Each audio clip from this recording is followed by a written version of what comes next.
Pittsburgh. This is Chuck Thompson along with Jack Quinlan, welcoming you to the 7th and deciding game of the 1960 World Series between the New York Yankees and the Pittsburgh Pirates.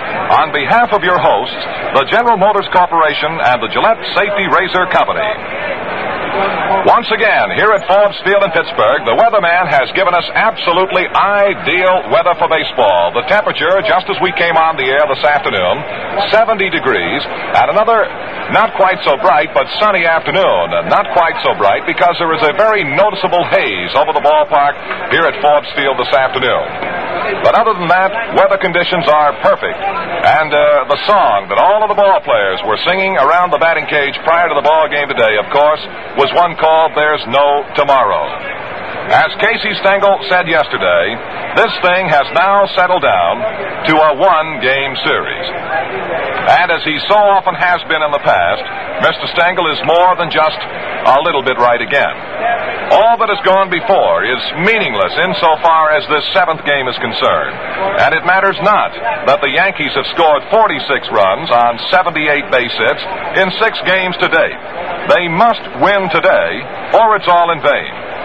And should the Yankees lose, of course, people who look back on this series would forever ask themselves, how could the Yankees score all of those runs and still not win? And, of course, too much cannot be said about the great relief hurling of little Elroy Face in the 3 previous Pirate wins. But unless he is able to repeat, if called upon this afternoon in the 7th and deciding game, those previous efforts will today not mean a thing. Dick Grote will present the lineup card for the Pittsburgh Pirates, and charging out of that dugout off the third base side comes Casey Stengel. And we're just a couple of moments away from the big one, the 7th, the final, the deciding game of the 1960 World Series. And now, ladies and gentlemen, here is the announcement on the playing and singing of the national anthem. Ronnie Saracen and the band here at Forbes Field in Pittsburgh, and our national anthem.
The 7th game of the 1960 World Series is being brought to you from Forbes Field in Pittsburgh.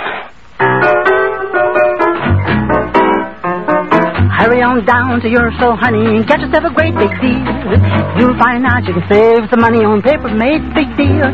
The Capri Mark III Old Man Alive was $2.49, now $1.95. So hurry on down to your store, honey, get yourself a deal, a great big deal, a great big paper made big deal. It's Papermate's Big Deal. The Papermate Capri Mark III pen, regularly $2.49, is now just $1.95. Yes, the Capri Mark III, the pen that positively won't skip, even writes over butter, is now yours at the big deal price of only $1.95. And your paper mate is unconditionally guaranteed. If it doesn't perform, we'll replace it. So get a big deal. Get a paper mate Capri Mark III, was $2.49, now just $1.95. So won't you hurry on down to your so honey? Get yourself a deal, a great big deal, a great big paper mate, big deal. And now the Yankee batting order for the final game. Leading off, second base, Bobby Richardson. Batting 2, shortstop, Tony Kubek. Batting 3, Roger Maris, right field. Batting 4, Mickey Mantle, center field. Batting 5, Yogi Berra, left field. Batting 6, Bill Skowron, first base. Batting 7, Johnny Blanchard, the catcher. Batting 8, Cletus Boyer, third base, and the pitcher, Bob Turley. The Pirates will bat with Bill Burton hitting number 1 in center field, Dick Groat playing shortstop, batting 2, Bob Skinner back in the lineup, batting 3 and playing left field. Rocky Nelson bats 4 and plays first base. Batting 5 in right field, Roberto Clemente. Number 6 hitter, Burgess, the catcher. Batting 7, Don Hoke at third. Number 8 hitter is Mazeroski, the second baseman, and then the pitcher, Vernon Law. And as Richardson steps in for the New York Yankees, and we come to the payoff game of the 1960 World Series, it is again with a great deal of pleasure that I turn this microphone over to the man from Chicago and the Chicago Cubs, Jack Quinlan. Thank you, Chuck, and hi once again, baseball fans. Here's Richardson leading off. The fine Yankee second baseman takes the first pitch from Vernon Law, curve outside for ball 1. The umpires in this ball game, from the National League, Bill Jakowski behind the plate, Nestor Shylock of the American League at first base, Dusty Boggess of the National League at second. Line drive hit right back to Groat, and he nails it for 1 out. Richardson lines to shortstop Dick Groat. Dusty Boggess of the National League at second. John Stevens of the American League is the third base umpire. Stan Landis from the National League is down the foul line in left field. And Jim Honachik of the American League down the foul line in right field. 1 out and nobody on as Richardson hit a screaming line drive right back to Dick Groat. Here's Kubek, the Yankee shortstop, left-handed batter. The pitch to him is a ball that's low and inside.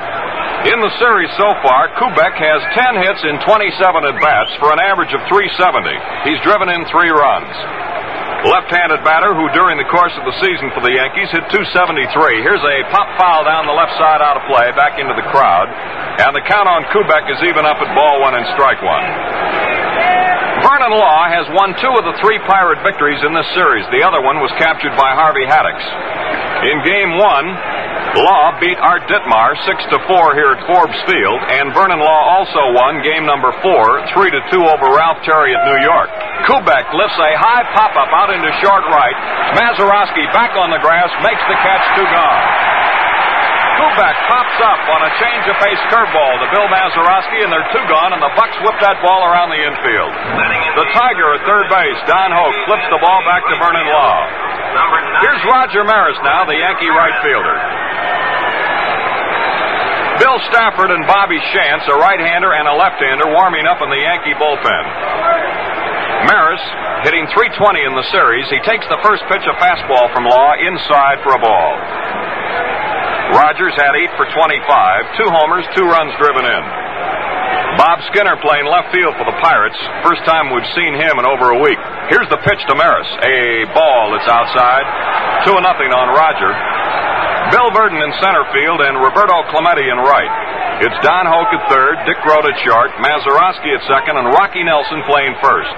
Burgess catching, and tall Vernon Law on the mound. 2-0 to Maris. Roger takes a straight call right over the plate, belt high. 2 balls and 1 strike. 2 out and nobody on base. The 25th World Series for the New York Yankees. They have 18 World Championships, 7 of them under Casey Stengel. Here's the 2-1 pitch on the way. Fastball inside to Maris, and it's 3-1 now. Frank Crissetti coaching at third for the Yankees. Ralph Houck down on the first base coach's box. 3-1 on Maris with 2 gone in the top of the first. On a hazy afternoon, but sunny at Forbes Field. 3-1 pitch. A foul ball. He tried to check his swing, and the ball jumped off the bat and went right back here to the screen. 3-2 on Maris with 2 gone. As Chuck told you earlier, these Bombers have really been hitting. They've scored 46 runs and made 78 hits. They have a team batting average of .341 in the first 6 games of this series. Now the windup by Law. 3-2 pitch to Roger Maris. A swing and a high pop-up on the infield. In foul territory, moves third baseman Don Hope. Down the line, he's got it. Retires the side. 3 up and 3 down at the top of the first inning for New York. And after half an inning, it's the Yankees nothing and the Pirates nothing. Well, the sports writers here have made the Yankees favorites to win this ballgame and the World Series. However it goes, today is my last chance to urge you once more to try that superlative new Gillette Super Blue Blade. Thousands upon thousands have since the opening game, and they've discovered a degree of comfort and satisfaction they never thought possible. In fact, you'd be amazed at the number of men who have written Gillette that when they first shaved with the Super Blue Blade, they would scarcely believe there was a blade in the razor. So why not try it? You get clean shaves, refreshing shaves, so fast and easy, why, you just gotta try it to get the picture. Credit that to edges produced by a special process that is exclusive with Gillette. Graduate technicians call this a scientific breakthrough. To make a trial even more appealing, Gillette has a special that's a knockout. You get a supply of Gillette Super Blue Blades, a modern Gillette Super Speed razor, and trim travel case, all for 89 cents. Separately, Gillette Super Blue Blades cost 69 cents for 10, $1 for 15. We go to the bottom of the first inning. Center fielder Bill Burton starts it off for the Pirates. He's had 5 hits in 25 at-bats in the series, an average of 200, well below the 264 that he hit during the course of the regular season. Burton, however, has been a standout on defense through the first 6 games in center field. Bob Turley on the mound. During the course of the year for the Yankees, he won 9, he lost 3. Included among his 9 wins was 1 shutout. Here's the windup by the big right-hander. First pitch to Bill Burton. A ball that's high and inside. Well, over the last 6 months, since April, each team has played 160 games, but this is the only one that counts. 154 regular season games, 6 World Series games, and this one, Game 7. Here's a swing and a long drive to deep left center. Yogi Berra moving back. He's under the ball. Should make the play and does, and there's 1 out. Burton flies to the left fielder, Yogi Berra. 1 gone, it brings up the National League batting champion, shortstop, and captain Dick Grote of the Pittsburgh Pirates. Grote has had only 5 hits in 24 at-bats for an average of 208 in the World Series. During the year, he hit .325, good enough to lead the National League. Setting up the Yankee defense, Berra in left, Mantle in center, Maris in right. Cletus Boyer at third, Tony Kubek at short, Richardson at second, and Moose Skowron at first. Pitch to Grote, high over his head, ball 1. Turley on the mound has a World Series record of 4 wins and 3 defeats. 2 years ago, he won 2 games in the series against the Milwaukee Braves. 1-0 pitch by Turley. Swinging a high pop fly out behind short. Here's Kubek back on the grass. Berra coming in. Kubek calling. Still backing up. He's under the ball and makes the play. 2 gone. Grote pops up to the opposing shortstop, Kubek. And here's Bob Skinner, who's been out of action for a week with a jammed left thumb. Skinner has had 1 for 3. Played in only the first game and jammed his thumb sliding into third base, and he's been out of action ever since. During the season, Skinner hit .273, clubbed 15 home runs, and drove in 86 runs. 2 out, nobody on base. The bottom of the first, no score. The Yankees and the Pirates with all the gold on the line, the blue chips on the table. It's the end of the line. Here's a curve, a slow curve thrown in by Turley, and it gets the inside corner letter high. 1 strike on Skinner. Mickey Vernon coaching at first base, Frank Osiak at third. Jammed crowd at Forbes Field. Wind-up, 0-1 pitch. Skinner takes a slow curve outside. A ball and a strike.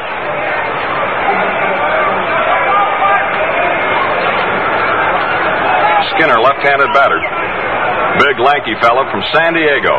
Here's the pitch by Turley. Here's a fastball foul back here, and it's onto the net right behind the plate.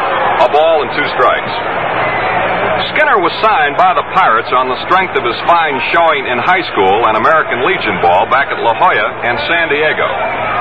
He's one of the most respected left-handed batters in the National League. The plate umpire, Bill Jakowski, now has called time. Evidently, a ball got away from somebody in the Yankee bullpen out here. Stafford and Shands continuing to throw just in case Turley has trouble. They're 2 gone, nobody on base. The last half of the first, no score. A ball, 2 strikes on left-handed swinging Bob Skinner. Turley rocks back and fires a curve, and it's inside. 2-2. 300 feet down the right field line. Then the high screen, which extends from the foul pole over to right field at the 375 sign. 436 to right center. 457 to the deepest part of left center. And here's Turley winding. 2-2 on the way. Ball high and outside. Yes, sir, the marbles are all on the ground in this one. It's now or never. This is it. The Pirate victories have been by scores of 6-4, 3-2, and 5-2. The Yankee wins have been 16-3, 10-0, and 12-0. 3 balls, 2 strikes on Skinner with 2 gone. The windup and the pitch by Turley. A ball 4. He walked him high and outside. So there's the first base runner of the afternoon. Skinner walks on a 3-2 pitch, and it brings up the first baseman, Rocky Nelson. Nelson's had 2 out of 6 so far in the series, a 333 average. During the year, he hit an even 300. The Rock hit 7 home runs and drove in 35 runs. The Pirates have not been hitting during this series the way they hit during the course of the season. They had a team batting average during the regular campaign of 276, better than anybody in either league. During the World Series, however, the Pirate team batting average is 241. 100 points below the Yankees. Skinner on first and 2 out. Pitch to Rocky Nelson. Curveball, it's inside, ball 1. Johnny Blanchard doing the catching. Elston Howard was hit yesterday and suffered a broken bone in the right hand. Blanchard doing the catching again today, and Yogi Berra stationed once again in left field. He's well off that foul line, however. They're playing Rocky around to the right in the Yankee outfield. Skinner on first, 2 gone. Pitch to Nelson. A ball that's down low, 2-0. Bob Turley won game number 2 right here at Forbes Field when he beat Bob Friend 16-3. Turley has had 6 days of rest. He should be as strong as a bull. He was a 700 percentage pitcher virtually all of 1960, but his performance was a bit disappointing in comparison with his great season of 2 years ago. Turley stretchy, now he backs off the rubber. Skinner, a very fast man, on first base with 2 gone in the bottom of the first, no score. Skinner takes his lead, and Turley fires the pitch. A curveball, strike on the inside corner at the knees. Nelson looks at the plate, then looks back at the umpire, Jakowski, and raises one eyebrow about 2 inches over his eye, as if to say, how can you call that one a strike? 2-1 on Rocky. The Yankees won 15 ball games in a row, closing out the 1960 season, which set a major league record for consecutive wins closing out a season. Skinner on first base, 2 gone. Turley's 2-1 pitch to Nelson. A swing and a wild from deep to right field, way back. Hey, it's a home run. Lower deck.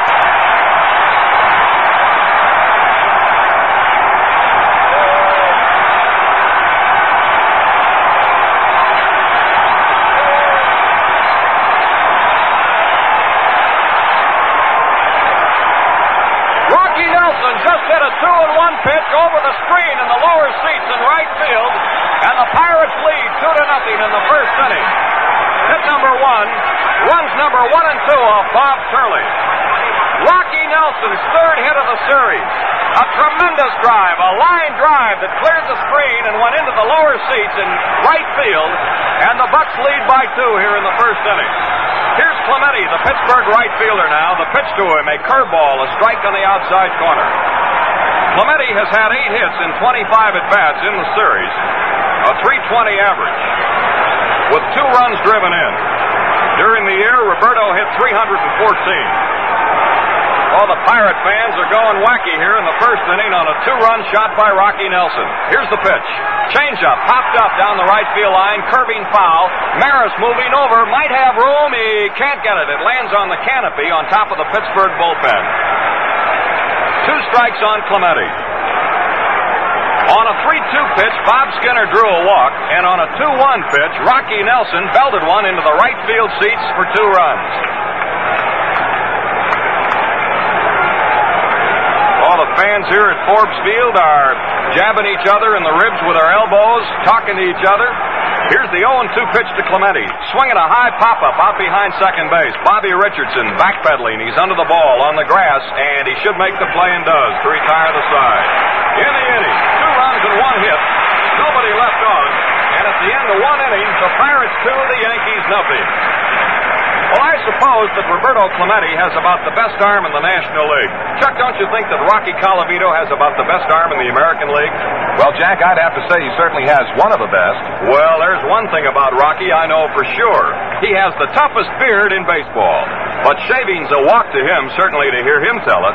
He says, when I shave with a Gillette Super Blue Blade in my Gillette adjustable razor, I can scarcely feel my beard coming off. There's no pull, not the slightest sensation of discomfort.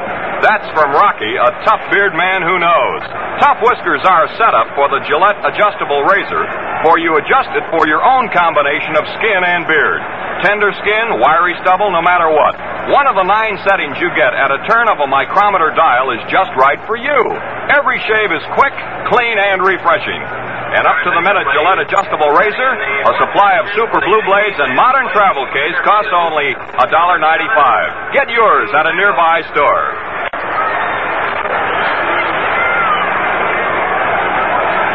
Well, the Pirates lead 2-0 as we swing to the top half of inning number 2, and Mickey Mantle, the Yankee center fielder, will lead off. He'll be followed by Yogi Berra and then Bill Skowron. Mantle has had 7 for 20 during the series, hitting at a .350 clip, 3 home runs and 9 runs driven in. Batting left-handed against right-hander Vernon Law. Here's a fastball inside. Backs him away, and it's ball 1. Mantle led the American League in home runs this season with 40. He had 94 runs driven across and a batting average of .276. Pitched by Vernon Law. Fastball fouled off the mask of the plate umpire Bill Jakowski. And this ball goes back into the box seats behind the plate. 1-1 on Mantle, with the Pirates leading 2-0 on Rocky Nelson's home run with a man on. Don Hoke, Pepper Pot, third baseman, talking it up for the Bucks. Dick Groat, their captain at short. Mazeroski second. Nelson playing with arms folded in front of his chest over here at first. Now the 1-1 delivery to Mantle. A ball that's inside. He attempted to bunt, jerked the bat out of the way, and the pitch was a curve, and it was in too close. 2 balls and 1 strike on Mantle.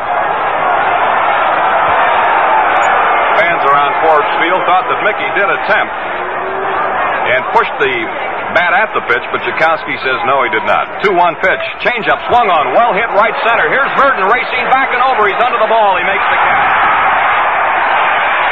Mantle hit a change of pace curveball to deep right center, and Bill Burton caught it. 1 gone in the top half of the second. Here is Yogi Berra now, the Yankee left fielder, who's had 6 for 18 in the series, batting .333 with 4 runs driven in. Left field, number 8. Berra has played in over 1,800 games in regular season competition, and he now is 3rd on the all-time Yankee list. Lou Gehrig played in 2,164, Babe Ruth in 2,084. 1 out and nobody on in the second. There's a strike, a breaking ball on the outside corner just above the knees. 1 strike on Berra. Pirates 2, Yankees nothing. We're in the second inning. The windup, the pitch by the Deacon on the way. Fastball foul behind Ralph Houck, the Yankee coach at first base. Hits the box seat railing. And it's 2 strikes on Yogi Berra. Game number 7, the end of the line. In Vernon Law's 2 previous appearances in the series, he pitched a total of 13 1/3 innings and won both games. Here's a ball low and away. 1-2 on Berra. Dangerous Yankee left-handed batter. 1 away. Vernon Law winding. 30-year-old right-hander kicks the left leg and delivers 1-2. Swinging a ground ball. Hook to his left. A diving, scrambling stop. To his knees. He throws. He's out. John Holt, a hot smack on the ground. Hit to his left. Drove to his knees and from a kneeling position scrambled to his feet and threw the ball to Nelson. And there's 2 men gone.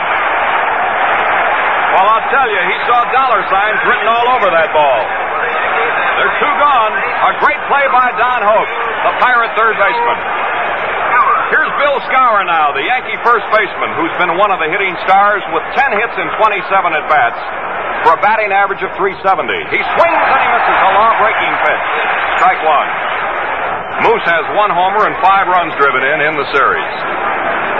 Pirates 2, Yankees nothing, top half of the second. 2 out and nobody on. Law has retired the first 5 Yankees in a row. Fastball low. Bill Skowron trying to get a hold of one. 1-1 the count. The windup. The pitch by Vernon Law. Swinging a chopper to the shortstop. Gross. Should get him. Here's the peg to Rocky Nelson. Retires the side. 3 up and 3 down again in the top half of the second for New York. No runs, no hits, and none left. After 1.5 innings of play, the Pirates 2, the Yankees nothing. For the cool, refreshing lift you crave, try a Gillette foamy shave. Shave and cool and shave and wet. Beat any kind of shaving yet. Shave Gillette.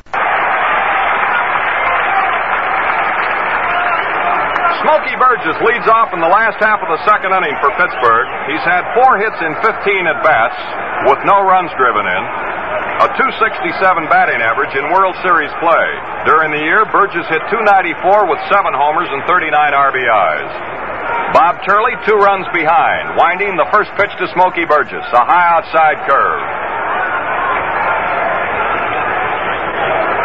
Bill Stafford is still throwing in the Yankee bullpen. Shantz has sat down on the bullpen bench out there now. 1-0 on Burgess, leading off the last half of the second for the Bucks. Here's the pitch. Fastball swung on a shot. Fair! Past first base down the right field line. Here's Burgess rounding first. It's going to be held to a long single as Maris quickly fires that ball into Kubek at second base. A line shot between Skowron and the line, and here's Casey Stengel coming out of the Yankee dugout.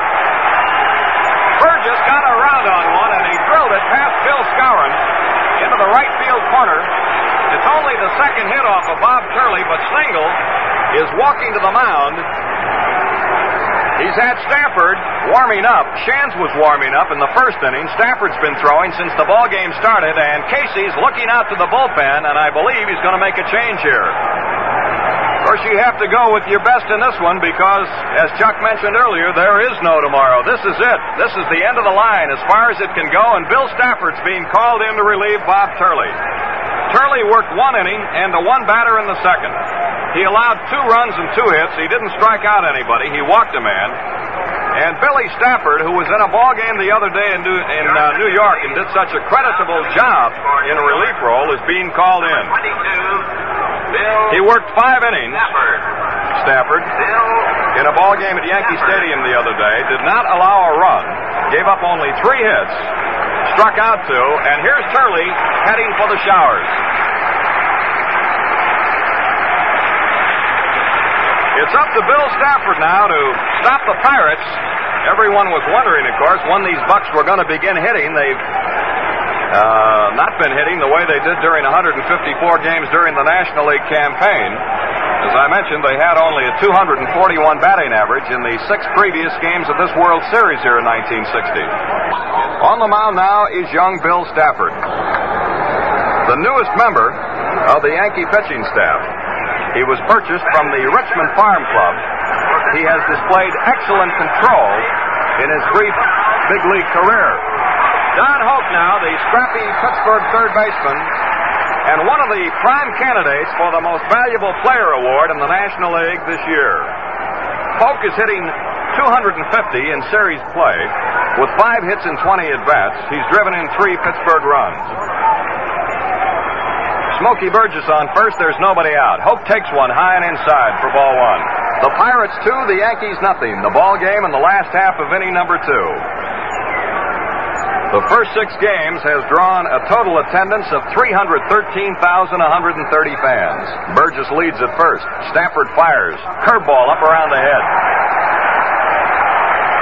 2-0 on Don Hope. Johnny Blanchard gets a new baseball from the plate umpire, carries it about a third of the way out to the hill, rubs it up, and then fires it back to Bill Stafford.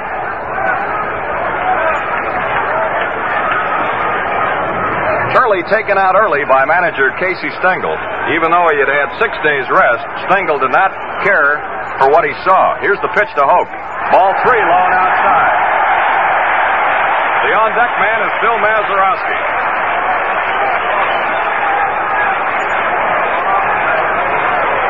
Game number 7 of the 1960 World Series. Burgess leads 3-0 pitch by Stafford is ball 4, down low. Both walks on 4 pitches. It puts Pirate runners on first and second with nobody out and brings up the fine Pirate second baseman, Bill Mazeroski. Cletus Boyer, the Yankee third baseman, has called time. He has gone to the mound to talk to the pitcher. Mazeroski hitting .286 in the World Series with 6 for 21. During the year, Billy the Kid batted .273. Up until Rocky Nelson hit a home run in the first inning today, Mazeroski had the only Pittsburgh home run of this World Series. Now, the Bucks have hit 2 home runs. The Yankees, of course, have 8.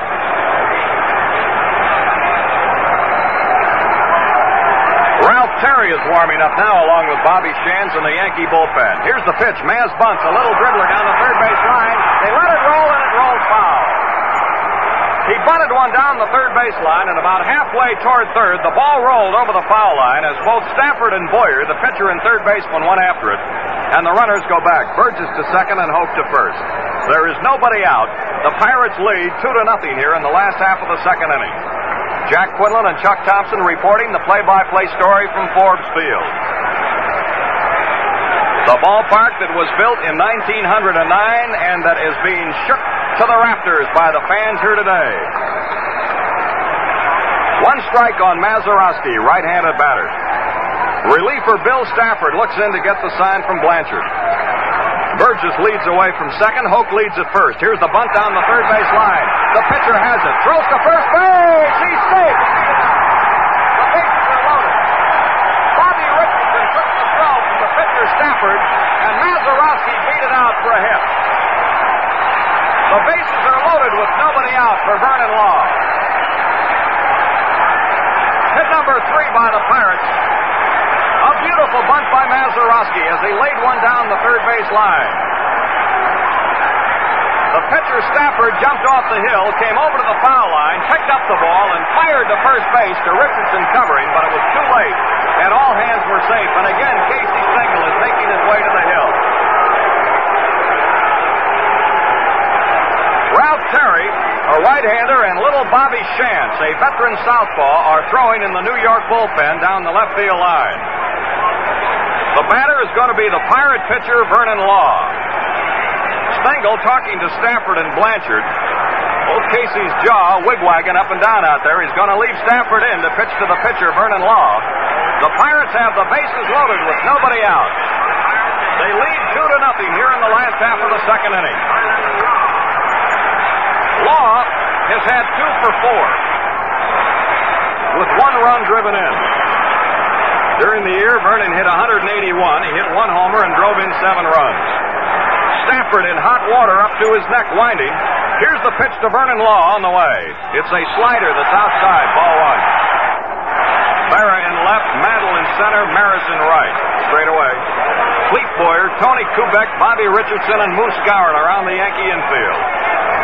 Stafford here in relief of Bob Turley in the bottom of the second. The Pirates lead 2-0. Here's the pitch on the way. Law swings, and he missed it. Looked like Vernon was trying to go to right field. A ball and a strike on Law. Smokey Burgess started the inning with a shot past the first baseman down the line for a single. Stafford came on, and he walked Hoke on 4 pitches, and Mazeroski beat out a bunt to load him up. 1-1 delivery. A little half swing, and he fouls it off here into the Pittsburgh dugout at first base. And it's a ball and 2 strikes. The Bucks 2, the Yankees nothing, and the Pirates threatening to get more here. The bases full, nobody out in the last half of inning number 2. Beautiful sunny day at Forbes Field. Another piece of cooperation from the weatherman. Stafford winding now. The 1-2 pitch to Vernon Law. A swing and a tap to the mound. Here's the throw to the plate out. Here's the relay to first base. It's a double play. A double play from Stafford to Blanchard to the first baseman Gowan. Burgess is forced at the plate.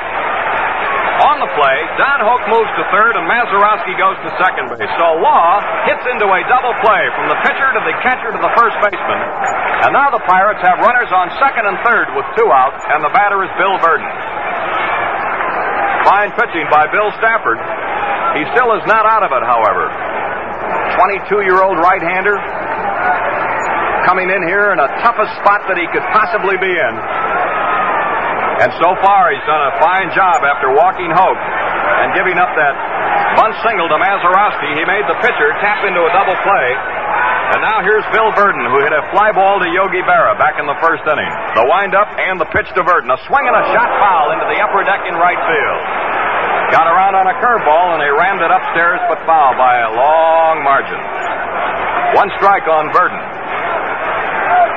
The last 5 World Series that the Yankees have been in have gone the limit, 7 games. So far, many World Series records have been broken. Many series records have been tied. And there'll be more broken and tied in this ball game here today. 1 strike on Burton. Pirate teammates on second and third, 2 gone in the last half of the second. The Bucks lead by 2. Young Bill Stafford winding. 0-1 to Burton. Curveball, foul down the left side out of play into the upper deck. Hits the roof and drops downstairs. 2 strikes to count on Burton. New baseball is handed to the catcher Blanchard. He rubs it up, fires it out to Bill Stafford. This kid may be 22, but he has shown a lot of moxie down through the stretch. And he's done a terrific job in the World Series thus far. He's out in front of the batter, 2 strikes. Wind up by Stafford. New York right-hander fires a fastball high and inside. He has to jump out of the way. 1-2 on Burton. 2 hits and a walk loaded him up. But then Law tapped into the double play by way of home plate. Buck runners on second and third lead away. Mazeroski at second, Hoke down the line at third. 1-2 pitch to Bill Burton. Curveball line right center. Here's Maris coming on. Can't get it. A base hit. 1 run scores. Here's the other man scoring.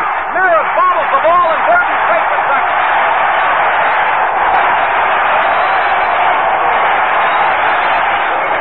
Bill Burton lined a shot into right center field. Roger Maris came over, had trouble picking the ball up, and 2 more runs are in, and the Pirates lead 4-0 here in the second inning. They may charge Maris with an error. It's a base hit, a single for Burton, and an error on Roger Maris for failing to come up with a ball. 2 more runs are in, and the Pirates lead 4-0. Here's Grote hitting a foul ball down the right field line, curving back out of play.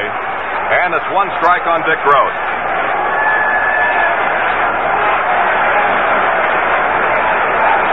2 runs in the bottom of the second, and Pittsburgh is now in front, 4-0 over the Yankees. 2 runs driven in on the hit by Burton. His 4th and 5th RBIs of the series. Here's a tap down the third base line to the third baseman Boyer. The peg over to first base, and it's in time to retire the side. Grote didn't mean to swing, but he couldn't hold up. In the inning, 2 runs on 3 hits, 1 error, and 1 man left on. And at the end of 2 innings of play, it's the Pirates 4 and the Yankees nothing. Well, I'll tell you, that hit by Bill Burton was a beauty. Even Willie Mays couldn't have done any better, and that's high praise. As you know, Willie's not only a great hitter, but a wonderful team player. And by the way, a real bug about that new Gillette Super Blue Blade. He says, say hey, shaving with a Super Blue is the easiest there is, and smooth, man, smooth. Well, more than 12 million men have switched to this sensational blade since its introduction only a few months ago. It's produced by a process that is revolutionary and exclusive with Gillette. And what shaves you get, clean and close? You bet. Yet easier and quicker than you ever dreamed shaving could be.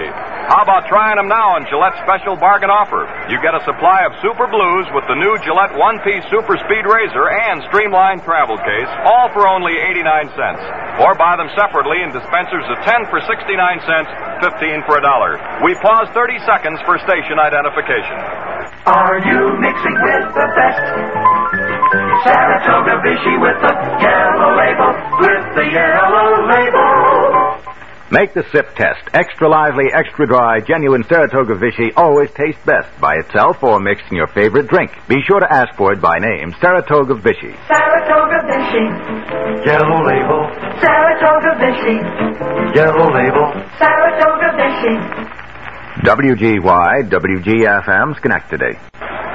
Here's John Blanchard leading off the top half of the third for the Yankees, hitting a high pop foul out of play behind the New York dugout on the third base side. One strike. Blanchard has had 4 for 7 for the Yankees in the World Series, with 1 run driven in, a batting average of .571 in series play. 27-year-old catcher from Minneapolis, left-handed batter. Here's Law's 0-1 pitch on the way. Swinging a chop right back to the pitcher. Nice stab by Law, and he's going to throw him out.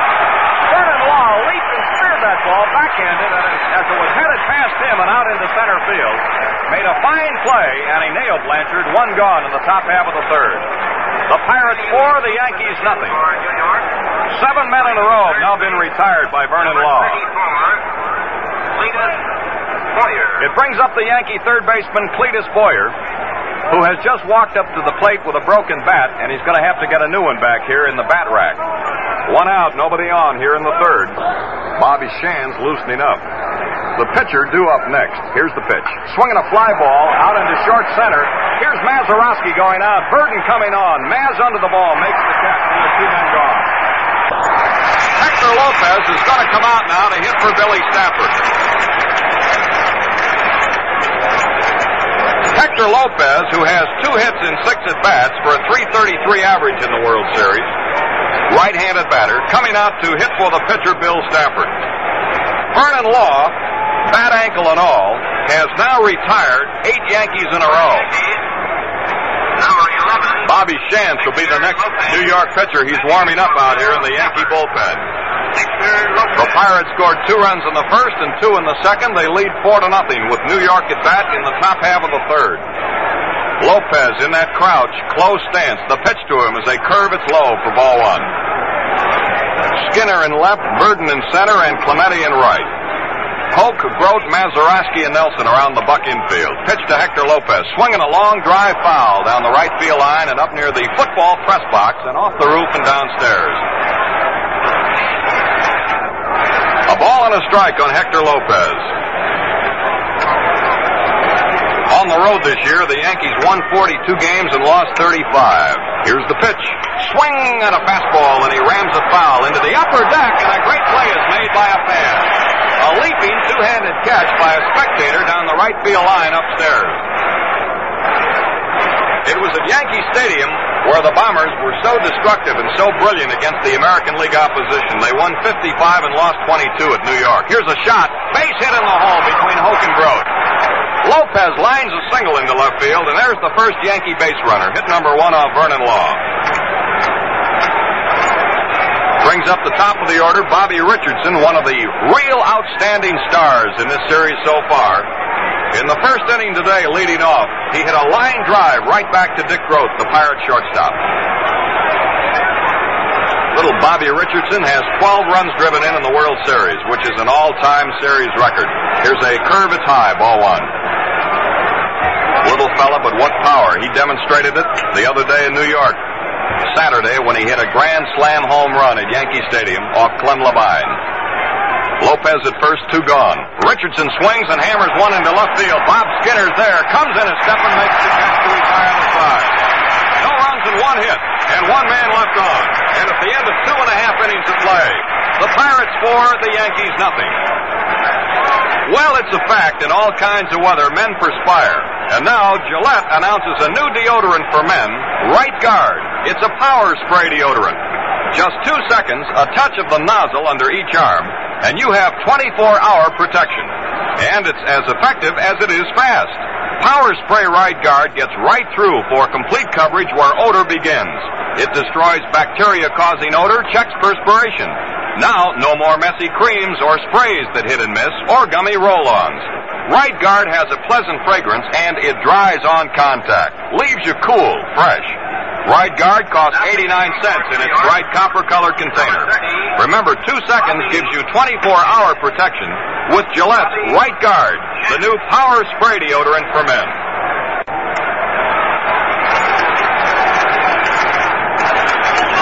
little left-hander Bobby Shantz becomes the third Yankee pitcher of the ball game.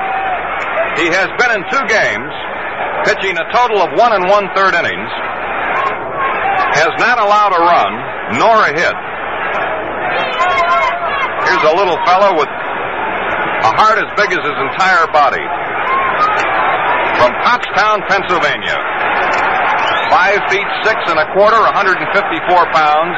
Back in 1952, he was the American League's most valuable player with the Philadelphia A's when he won 24 and lost only 7. Bob Skinner, the Pirate left fielder, leads off against Shantz, who is pitcher number 3 for New York. The Pirates 4, the Yankees nothing.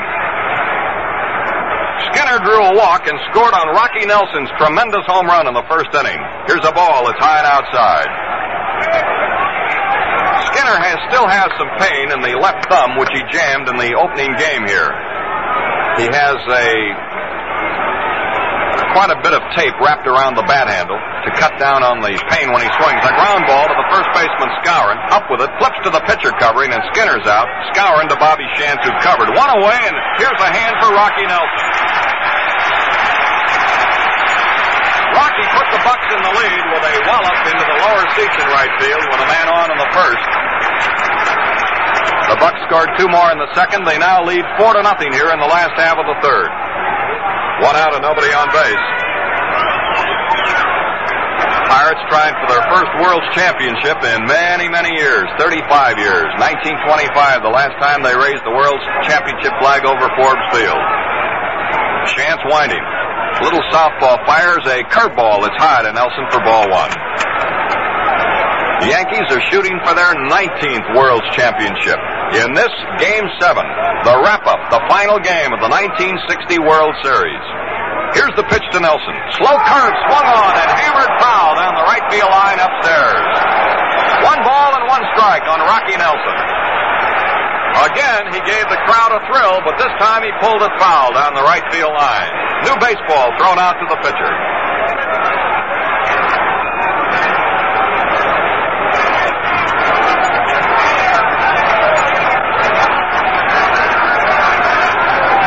Shantz looks in, gets the sign from Blanchard, winding now. Little left-hander fires to Nelson, a ball that's high. 2 balls and 1 strike.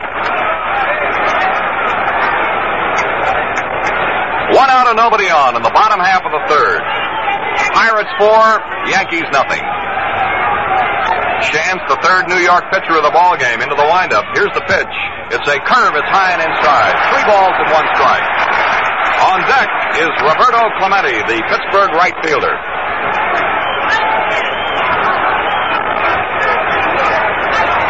Well, out here yesterday to watch the 6th game of the series were 38,580. Here's the 3-1 pitch to Nelson. High curve, he walks him, ball 4. Rocky Nelson gets the 3rd walk issued by Yankee pitchers. Curley allowed 1, Stafford gave up a walk, and now Shantz has walked Rocky Nelson with 1 out in the last half of the third. Here's Clemente, who popped up to Bobby Richardson the first time at bat today.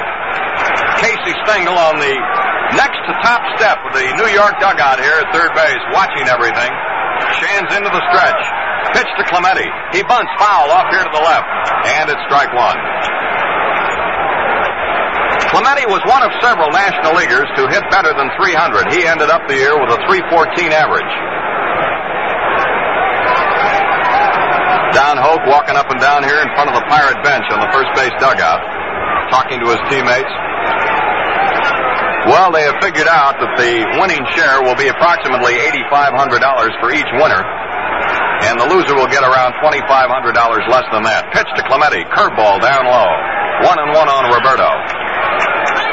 Yogi Berra deep in left, Mantle deep in center, Roger Maris in right. Rocky Nelson on first, 1 out. The last half of the third with the Pirates leading 4-0. 1-1 on Clemente. Right-handed batter waits. Here's Shantz firing. Swinging a chopper to the second baseman, Richardson. Up with it. Tosses to Kubek 1. Relay to first to double play. So the side is retired on a lightning-like double play. And in the third for the Pirates, no runs, no hits, and nobody left on. And after 3 full innings of play, it's the Pirates 4, the New York Yankees nothing. I hurry on down to your store, honey, and get yourself a great big deal. You'll find out you can save some money on paper made big deal. The Capri Mark III, oh man alive, was $2.49, not $1.95. So hurry on down to your store, honey, get yourself a deal, a great big deal, a great big paper made big deal.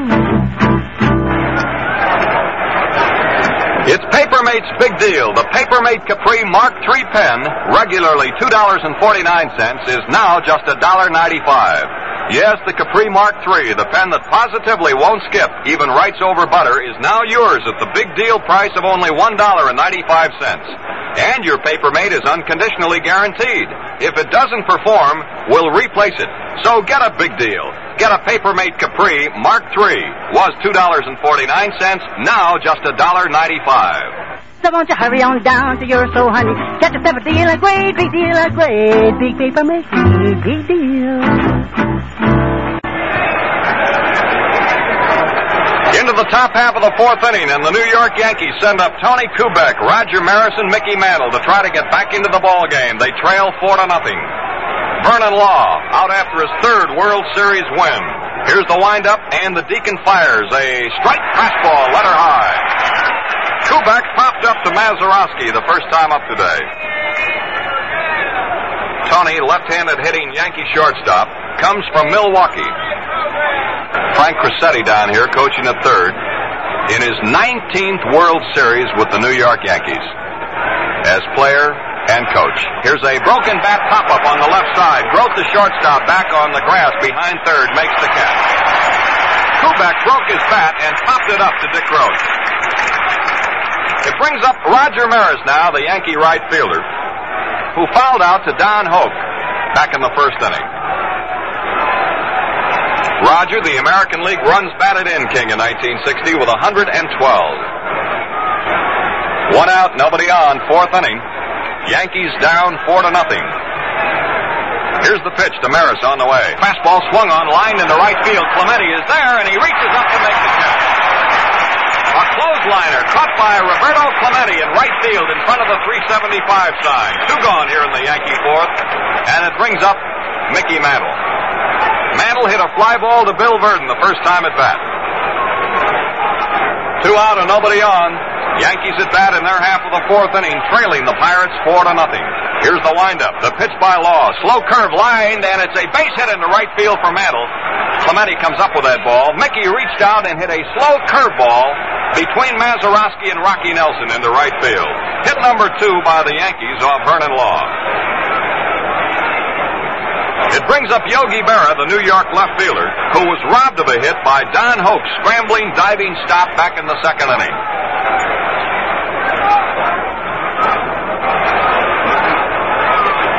Mantle on first base, two gone. Pirates lead 4-0. The ball game in the fourth inning at Forbes Field, Pittsburgh. The Yogi man up there swinging that stick around. Here's the pitch to him. A curveball is fouled back here. Just hits the top of the screen behind home plate. One strike. Well, the vendors have had a busy time both here at Forbes Field and in New York Yankee Stadium. In the first two games here last week, 48,000 World Series programs were sold at Forbes Field. Give you an idea of how these people are buying up things. One strike on Berra. Here's Law stretching, firing fastball outside to Yogi. A ball and a strike.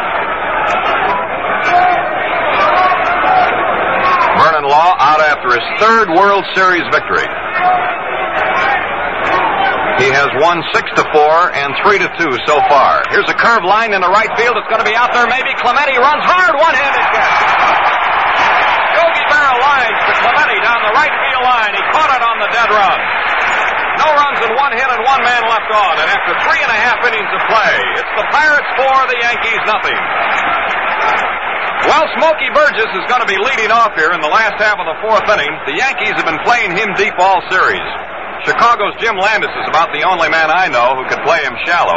Jim's got the eye, the speed, and you guessed it, he's a Gillette man. Jim says those Gillette Super Blue Blades certainly gave me a brand new slant on shaving comfort. Before I tried them, I couldn't imagine shaving could be so fast and easy. Men just can't get over the tremendous difference between a super blue shave and any other shave. Words can't do justice to the comfort you get. It's almost like wiping your beard away. Super blue edges are produced by a remarkable new process that is exclusive with Gillette. Every shave is clean, refreshing. Have you tried the Gillette Super Blue Blade? If not, here's your chance at a bargain. While they last, you get a dispenser of Super Blue Blades with the modern new Gillette Super Speed Razor in a neat travel case, all for a money-saving 89 cents. Separately, Super Blue Blades cost 69 cents for a dispenser of 10, $1 for 15.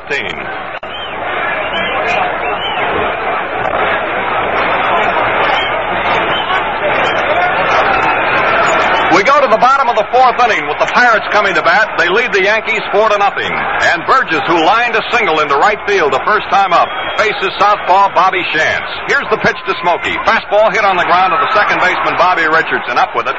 Here's the toss to Skowron, and Burgess, digging down that line, is out by about 4 steps. One gone, and here is Don Hoke. He walked and scored a run in the second, and he's made one of the outstanding plays of the game so far.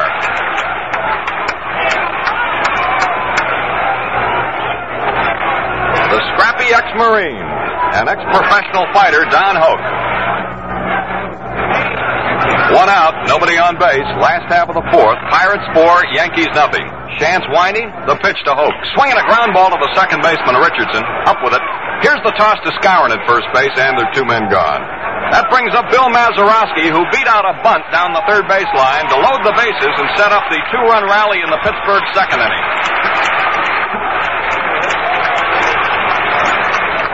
Bill Mazeroski, right-handed batter.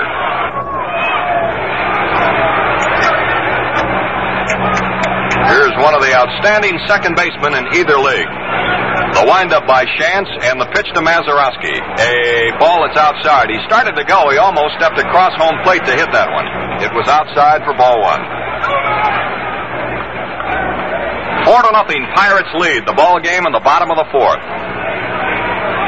Bobby Shantz looks in, starts his winding motion. Little left-hander fires a curveball that's inside above the knees. Too close, ball 2. The Bucks scored 2 in the first inning on Rocky Nelson's drive into the right field seats, and they picked up 2 more in the second. 4 runs, 4 hits. Yankees no runs, 2 hits. Little Bobby Shantz winding. 2-0 pitch. Curveball popped up, short left. Out goes Kubek. In comes Berra. Kubek calling for the ball in short left, and he makes the catch to retire the side. In the bottom of the fourth inning for the Pirates, 3 up and 3 down. No runs, no hits, and nobody left on. And the score after 4 innings of play is the Pirates 4 and the New York Yankees nothing. What do you suppose Johnny Blanchard said to the plate umpire Jakowski in that last inning, Chuck? Well, Jack, I don't know, but I don't think he asked him if he had tried the new Super Blue Blade. Oh, I guess not. But that is a question that one man has been asking another for several months back. That's one big reason for the startling success of this sensational new blade. Men just can't get over how easy it is to shave with a Super Blue Blade, how quick and refreshing. Its edges are made by a radically new process called by graduate engineers a scientific breakthrough. And they're exclusive with Gillette. Won't you try them? Get a package at a store near you. They fit all Gillette razors in dispensers 10 for 69 cents or 15 for $1. Or take advantage of Gillette's bargain special at stores now. A dispenser of Super Blue Blades, the new one-piece Super Speed Razor, and a modern travel case, all for the low price of 89 cents. We pause 30 seconds for station identification. Are you mixing with the best? Saratoga Vichy with the yellow label. With the yellow label. Always ask for Saratoga Vichy, the mixer that's bubbling over with good spirits. And remember, Saratoga Vichy comes only in a bottle, the green bottle with the yellow label. Saratoga Vichy. Yellow label. Saratoga Vichy. Yellow label. Saratoga Vichy. WGY, WGFM, Schenectady. We go to the fifth inning. Bill Skowron leads off, and he takes the first pitch from Law, a strike call. Now the delivery bunted on the first base line, foul. A line drive bunt down the first base line for foul, and a fan leans over the railing out here and has a World Series souvenir, a baseball. 2 strikes on Bill Skowron, trying to get something started for the Yankees in the fifth inning. They trail Pittsburgh 4-0. Activity in the Yankee bullpen. Right-hander Jim Coates is warming up. Swinging a fly ball, well hit right field, way back. It is a home run for Skowron. Into the lower seats in right field over the screen. That's the Moose's second home run of this 1960 World Series. And his 11th base hit. A home run by Bill Skowron over the right field screen into the lower deck. And the Yankees have their first run and their third hit off Vernon Law. It's now 4-1 in favor of the Pirates. As Skowron leads off the Yankee fifth with a towering drive over the screen into the right field lower deck. Oh, that guy has power. Left field, center field, right field. They try to pitch him away, and he'll go with it and pop the ball to the opposite field, which he just did. Johnny Blanchard up now. Hit one back to the pitcher, and Law made a great stab and threw him out the first time up. A curve is fouled up over the roof on the first base side, out into the street. 0-1. So the Yankees have scored a run here on Skowron's leadoff home run in the top half of the fifth. Pirates now out in front by 3 runs. Pitch to Blanchard. A ball. It's wide. 1-1 on John. Getting down to the tail end of the order. Chance is due up in this inning. Here's a fly ball into short center. Bill Burton coming on hard. Now he slows up. He's under the ball waiting. Makes the catch. Blanchard looks one to Bill Burton in short center field. That brings up the New York Yankee third baseman, Cletus Boyer. Popped up to Mazeroski the first time at bat today.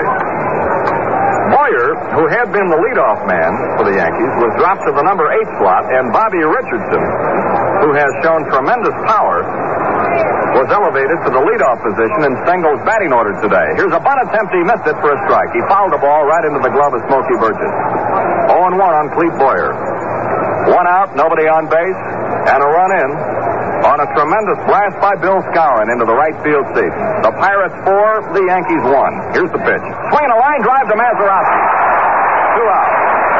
Boyer hit a screaming Mimi right back to Mazeroski, the Pirates second baseman, and they're 2 gone. And here's Chance coming out. He's going to hit for himself. This is a good hitting pitcher, this little guy. Bobby Chance.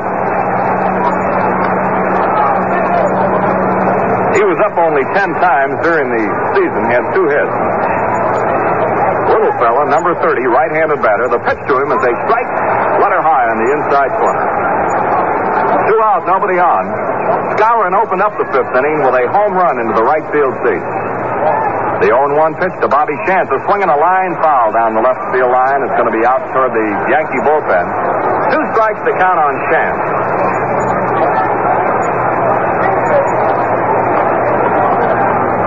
The New York Yankees in their 25th World Series.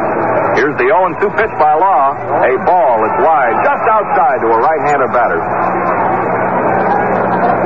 The Yankees have had 18 World Championships. The Pirates have had just 2, 1909 and 1925. The 1-2 pitch to Chance. A high pop-up on the right side of the diamond. Here's Rocky Nelson coming in toward the mound. In toward the plate, he makes the catch to retire the side. In the inning, the top of the 5th for the Yankees. 1 run, 1 hit, a home run by Bill Skowron. Nobody left on. And after 4.5 innings of play at Forbes Field, it's the Pirates 4, the New York Yankees 1. We go to the bottom of the 5th. Vernon Law, the pitcher, will lead off for the Pirates. And here to bring you the play-by-play report of the last half of this ball game, the gentleman from Washington, D.C., Chuck Thompson. Thanks a lot, Jack Quinlan, and good afternoon, everybody. Bobby Chance, the little left-hander for New York, into the line, deals, and Law swings and misses strike 1. Vernon Law facing Yankee pitching for the second time this afternoon. The last time he batted, in the second inning with the bases loaded, he bounced into a very quick double play. Pitcher to the plate first. And the 1-strike pitch coming on is a little high to the right-hander Vernon. 1 ball and 1 strike now to Vernon Law.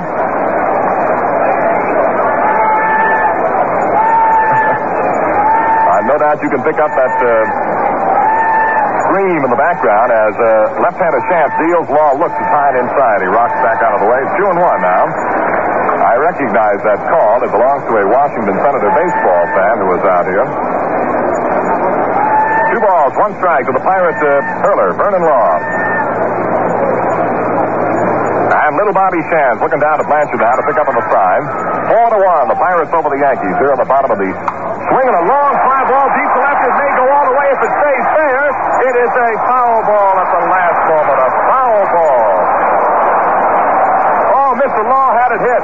It was all the way, far out into the afternoon, but at the last moment, Stan Landis, the umpire down the left field foul line, gave it the wave off. And a tremendous ovation for Vernon Law. Boy, he unloaded.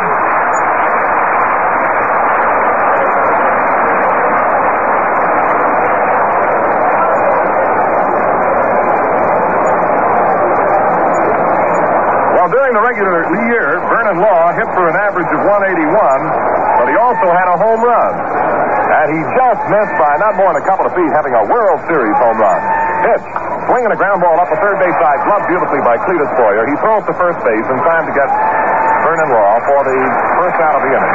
1 up and 1 down as Law grounds out to the third baseman, Cletus Boyer. What a thrill for this jam-packed crowd here at Forbes Field to see pitcher Vernon Law make a bid for a home run. And believe me, that ball looked pretty good all the way down the line and then just hooked out in the deep left field corner. Top of the order now, Bill Burton, left-hand swinging center fielder. Chance into the move. First pitch coming down to Burton.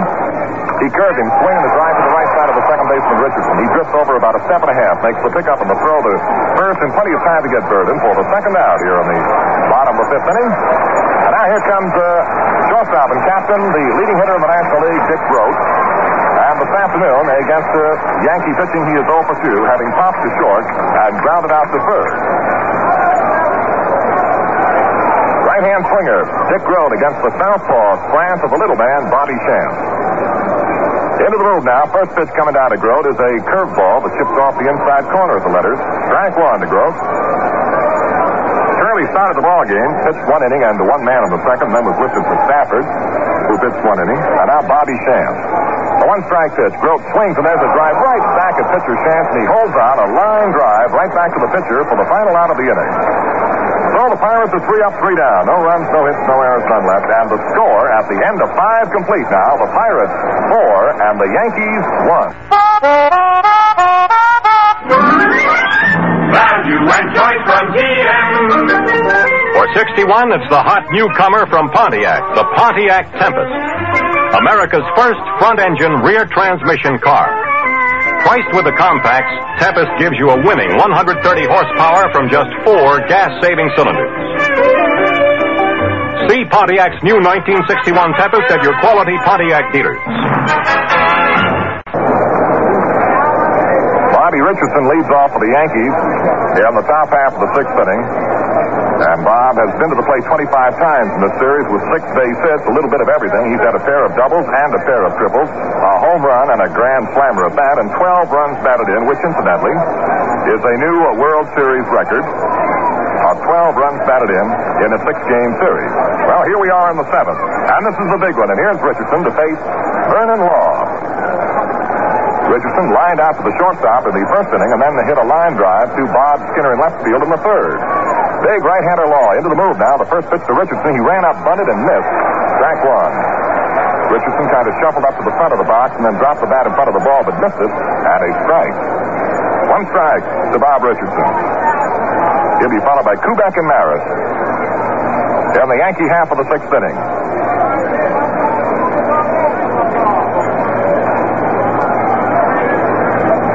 To go now. Law, who doesn't waste very much time, into the move now, and the 1-strike pitch coming to Richardson. Swung on a fly ball, hit out into shallow center. Coming out is Bill Burton, still moving, can't get there, has to play it on the first hop. And Richardson is on with the 4th Yankee hit of the afternoon. A single to center field. A line drive that dropped in front of Bill Burton, who didn't have any chance of getting to the ball. So with the Pirates leading the Yankees 4-1 in the top of the 6th inning, here is Tony Kubek. 0 for 2 this afternoon against Vernon Law. He has popped to second and popped out to short. Kubek, having a slam-bang series for New York prior to this afternoon's game, was hitting .370 with 10 hits in 27 trips. Law sets, throws. Kubek looks, is low inside and a ball.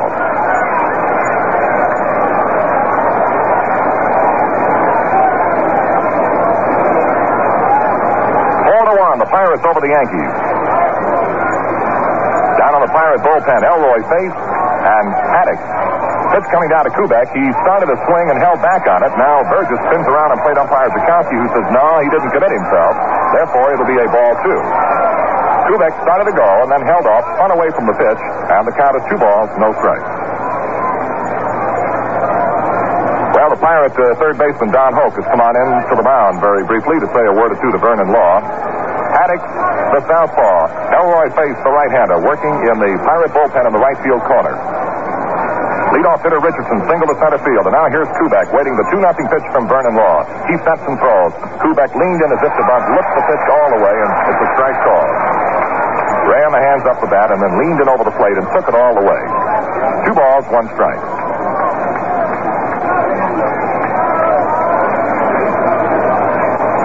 Now Burgess pumps up the sign, holds out the target there for Law, who throws the pitch inside to the left-hand batting Kubek on the count. Mounts up now, 3-1. And an uneasy stir from the spectators here at Forbes Field. This is the big one. This is for all of the money. This is for the glory and the gold, as they'd say. The 7th game of the 1960 series. The Pirates lead it 4-1 over New York. The Yanks with a runner at first and none out. And the 3-1 to Kubek. He takes all the way. And Law pumped it right in there for a strike 2 call. We'll fill the count now. 3-2 to Tony Kubek. Stengel now up on the top step of the Yankee dugout down the third base side. Eagle-eyeing every move made by Pirate hurler Vernon Law. He's all ready to go. The set. The 3-2. Richardson holds and the pitch is taken low for a ball 4. Well, Richardson moves to second base now as Vernon Law has given up the walk to Tony Kubek. And out of the Pirate dugout from the first base side now comes the dandy little Danny Murtaugh. This will be the first walk issued this afternoon by Vernon Law. And in 272 innings during the course of the regular year, while Murtaugh now confers with his hurler, in 272 innings of regular pitching this year, Vernon Law only gave up 40 walks and struck out 120.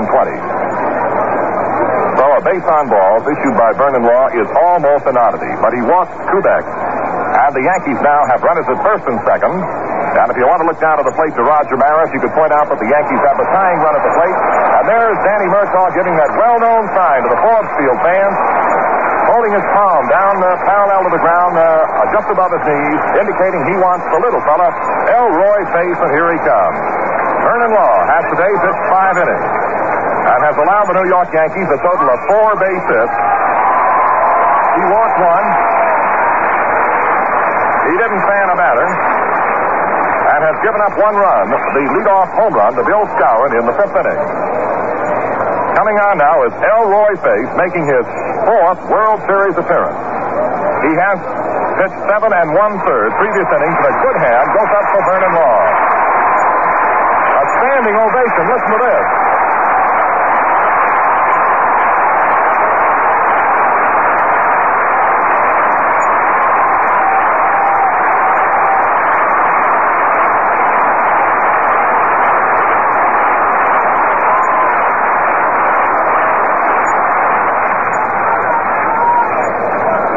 Face has been called from the bullpen by Danny Murtaugh in this the blue chip game. As we mentioned, it's his 4th appearance. He has pitched 7 1/3 innings and allowed 3 base hits and 2 Yankee runs, has an earned run of 2.52. Actually, going back in this series, Elroy Face has allowed no hits and only 1 walk against the last 17 Yankees to face him. And it's Elroy Face of forkball fame to pitch to Roger Maris with none out. And Yankee runners at first and second base. Top of the 6th inning, the Pirates lead the ball game by a score of 4-1, and the Yanks have got a little bit of something going for them right now.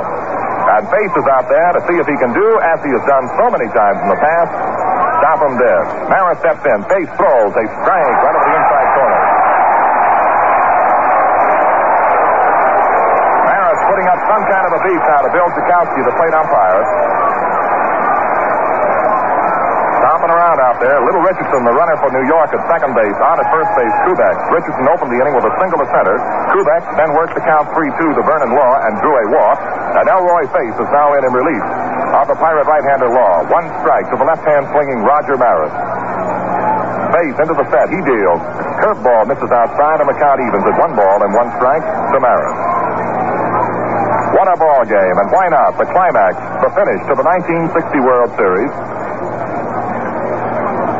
And it's been, well, I guess one of the words you could select and be pretty nearly right. You could say it's been a wacky sort of a series. Unusual, to say the least. 1 ball, 1 strike to Maris. None out. Yankee runners at first and second. The pitch swinging a high pop-up off the third base side. Back goes Don Hoke. Backpedaling. Grote is with him. Hoke in foul territory. Makes the catch. One away on the runner's hold. Maris fouls out the third baseman, Don Hoke. Richardson holds second. Kubek at first. One away now. Mantle had been up to the plate all ready to go, and now Casey Stengel has called him back toward the dugout, and I see that Mantle had forgotten to take that plastic helmet up there.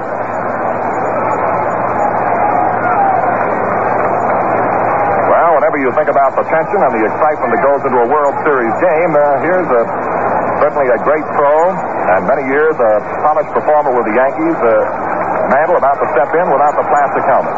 But he returned to the dugout, has donned the cap, and now steps in. Left hand swinging against the right hand pitching of Elroy Face.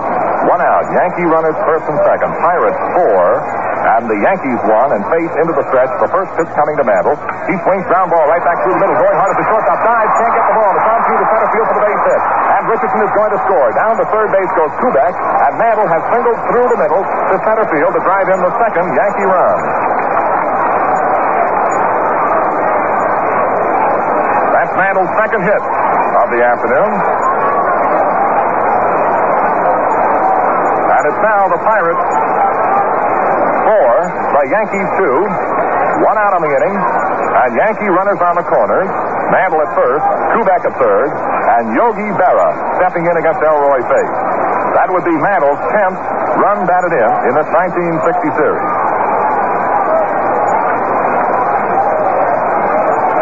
This afternoon, 0 for 2.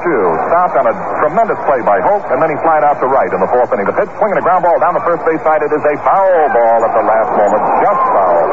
It took a short hop and kangarooed way up in the air over the head of the first baseman, Rocky Nelson. And when it came down, Nestor Shylock, first base umpire, right on top of the plate, gave it the foul call. And as we looked down the first base side here at Forbes Field, we could see it was not fouled by a whole lot. Strike one. Kubek at third, Mantle at first, one out. Pirates 4, Yankees 2. And the Yankees are making their move here in this top half of inning number 6. And Elroy Face is on for the Buccos to see if he can stop him. Brissett, the little right-hander throws. Berra swings. There's a high fly ball deep in the right field. I don't know about it. It may be in there. It is going to be a home run for Yogi Berra.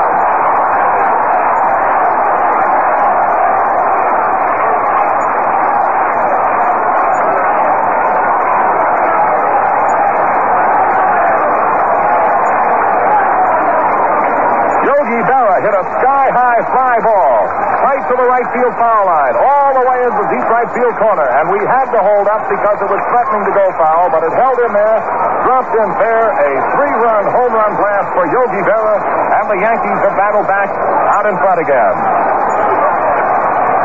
The Yankees 5 and the Pirates 4 on the 3-run home run blast by Yogi Berra.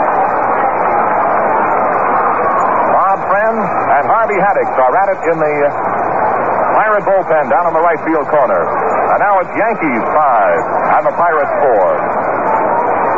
As Cowan steps in against Face, he swings and pops him up off the third base side foul. Chasing back goes Don Hoke. He may have a play near the box seat railing. Comes in a little bit, has it. And that'll be the second out of the inning as Cowan fouls out the third baseman Don Hoke. 2 down now. And the batter will be the Yankee catcher Johnny Blanchard.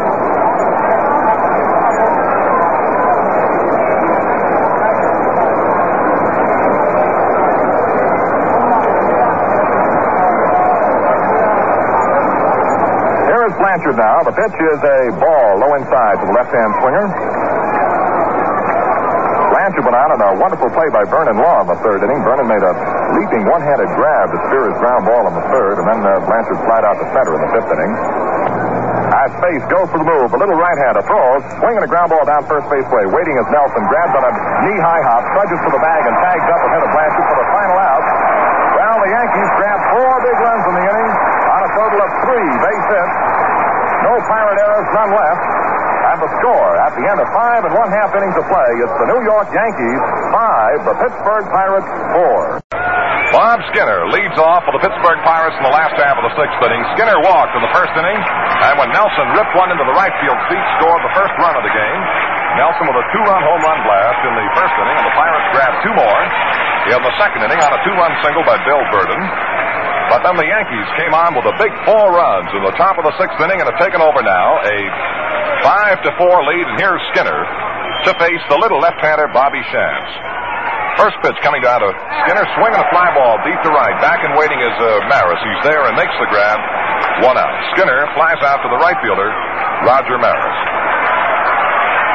Well, here's the hero of the first inning in the 7th game, so far as Pirate fans are concerned, Rocky Nelson. Boy, he bombed one. He really put it in there. Off starting pitcher Bob Turley of the Yankees.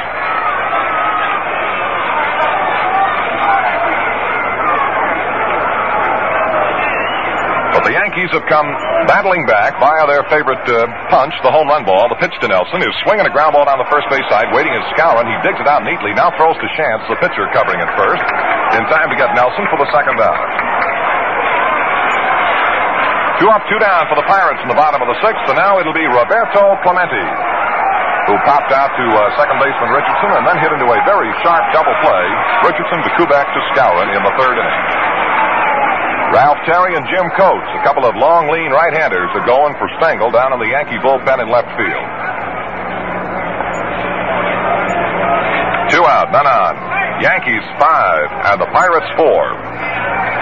The 7th deciding game. Shantz throws, he curved him, beautiful pitch, and Clemente took it all the way for a strike.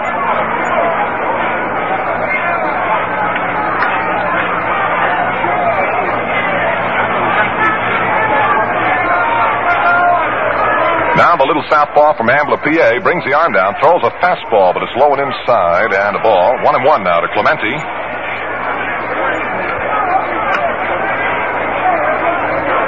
A little quiet in Forbes Field right now. 1 ball, 1 strike to Clemente. 2 out, none on. Last half of the 6th inning, 5-4 the Yankees. The pitch is swung on and missed. Strike 2, and Clemente went around and around that time, trying to find that chance curveball. 1 ball, 2 strikes.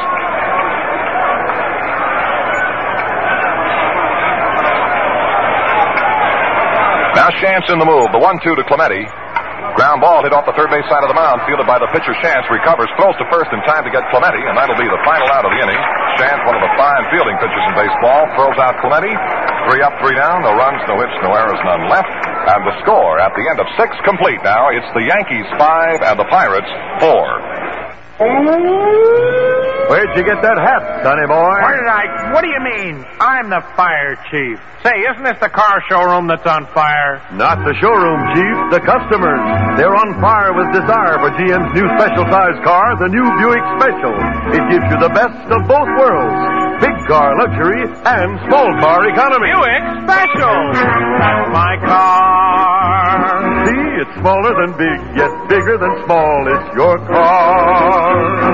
Buick Special size is the best size of all. It's my car. For economical luxury, set your goal for. It's worth sliding down that firehouse pole for. That's when car you'll find your new car at GM. Cause there's more than just luxury. Value and choice of GM. I gotta go. Wait, what color shall we order your Buick Special in? Red. What else?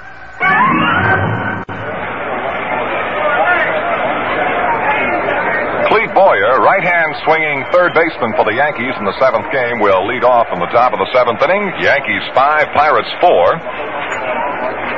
And Elroy Face, all ready to go to work. Pirate right-hander throws. Strike right over the outside corner above the knees. Well, the Forbes Field fans, of course, are hoping that the Pirates will demonstrate that great facility for bouncing back. The pitch is swung on and missed for strike 2. 2 strikes now to Cletus Boyer.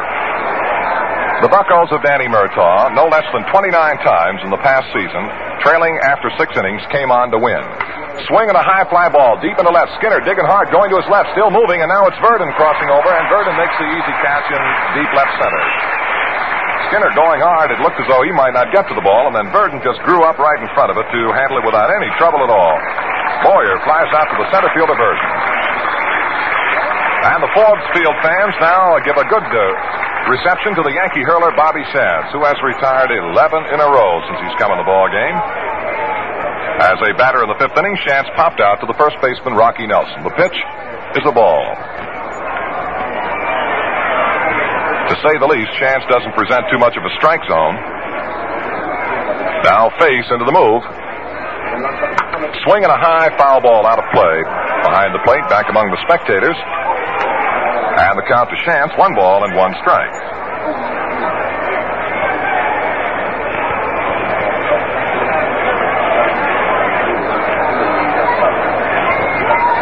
One ball, 1 strike to Chance. Elroy Face in relief of Vernon Law into the move now, and the 1-1 coming down to the right-hand swinger. It's too high and a ball. 2-1 now. Well, this officially will be the end of the 1960 baseball season. And Face throws the 2-1 to Chance, cut on a ground ball down the third base side, over the head of Don Hope, the third baseman, out at the deep left field corner. Racing for the ball is Skinner. Here's Chance around first with a big turn, and then he holds on and digs back in with a bouncing single over the head of third baseman Don Hope. Skinner got to the ball very quickly at the foul line, and Chance made the big turn at first and then went right back in there. 1 out, runner at first, Chance, and the top of the Yankee batting order, Bobby Richardson, who has lined to short, lined out to left, and singled to center field. And has scored a run. Pirate infield up, a quick throw to first base, but back in time is Chance. Face thought he might catch little Bobby going the wrong way and almost did. Nelson was off the bag slightly. The pitch is taken inside, and that time Richardson squared on the pitch as if he were going to bunt and then took the pitch inside for a ball. In the Pirate bullpen, Bob Friend and Harvey Haddix. Face ready to go again. Looks over to check Chance. Throws, strike. And again, Richardson was taken all the way. Ran the hands up the bat. And looked it over. 1 ball, 1 strike. Pirate infield up a couple of steps in double play depth. 1 out. And the pitch swinging. There's a line drive down the right field side. Is a foul ball. A foul ball at the last moment. A line drive hit about halfway down the right field foul line. Out foul by about 2 or 3 feet. So the count to Richardson, 1 ball and 2 strikes. Richardson taking Face to the opposite field, and it wasn't foul by a whole lot. Chance now taking a leisurely stroll back toward first. He's trying to save a little bit. Of course, when you're in the 7th game of a World Series, you're in there to go as hard as you can go, as long as you can go, and never mind saving it because you got the whole winter to rest up. Now the 1 ball, 2 strike pitch to Richardson. Chance leads first, the set by Face, the pitch. High pop-up foul, and it'll be out of play off the third base side. And the count continues 1-2.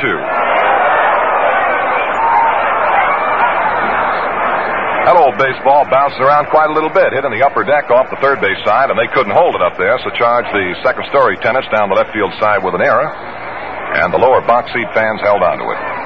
1 ball, 2 strikes.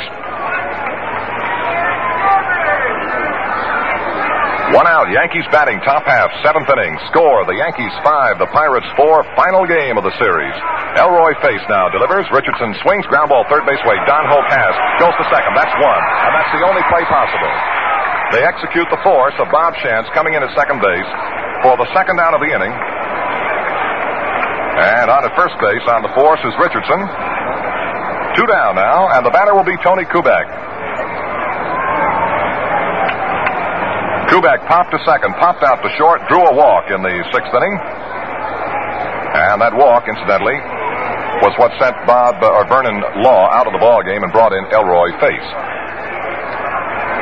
2 out, Richardson the runner at first base. Nelson plays him tight to the bag that way. Face into the stretch, sets and throws. Kubek looks, it's inside low and a ball. Burgess held it up there just a little while for plate umpire Jakowski to look at. 1-0. And the 1-0 pitch coming down. No quick throw to first. Back in time is Richardson. No tag made by Rocky Nelson.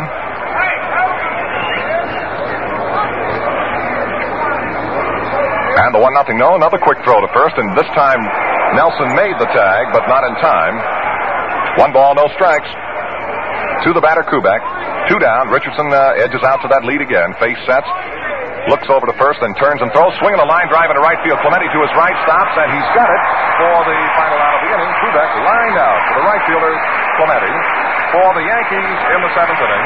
no runs, one base hit, no Pirate errors, and a man is left. The score at the end of 6 1/2 innings of play, the Yankees 5 and the Pirates 4. Value and choice from GM. The sleek new 1961 Pontiac is comfort designed to give you more headroom, legroom, footroom. It's all Pontiac on a wide track. Powered by the new Pontiac Trophy V8 engine with a new gas-saving fuel induction system. See the new wide track 61 Pontiac at your quality Pontiac dealers.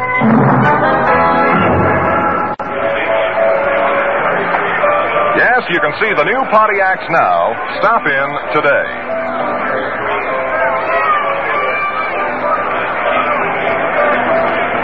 The official paid attendance has just been made known here at Forbes Field for the 7th and the final game. 36,683 paid. 36,683 paid. We're ready for the bottom of the 7th inning. Chance on the mound taking his final tune-up tosses. And against the little left-hander will come the southpaw swinging little round man Smokey Burgess. It'll be Burgess, Don Hoke, and Mazeroski in that order in the Pirate half of the 7th inning. And what a ball game. What a series. All ready to go. And now the Forbes Field fans begin to warm to the task as Burgess steps in. And we're ready to go. The Yankee outfield is cut around a little bit toward the right field side to Smokey. Burgess this afternoon singled between Skowron and the bag at first base in the 2nd inning, and then grounded out to Richardson in the 4th. The pitch is a strike called as Chance trotted the curveball in there.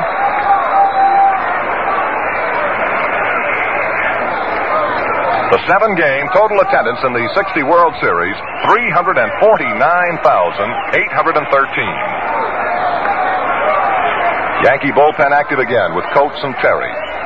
Now the one-strike pitch coming down to Burgess. Chance throws, curve, swinging a drive, hit right back through the middle, base hit to center field. Burgess starts the Pirates in the 7th with a single to center. That brings up Don Hoke, and we're going to get a pinch runner for Burgess.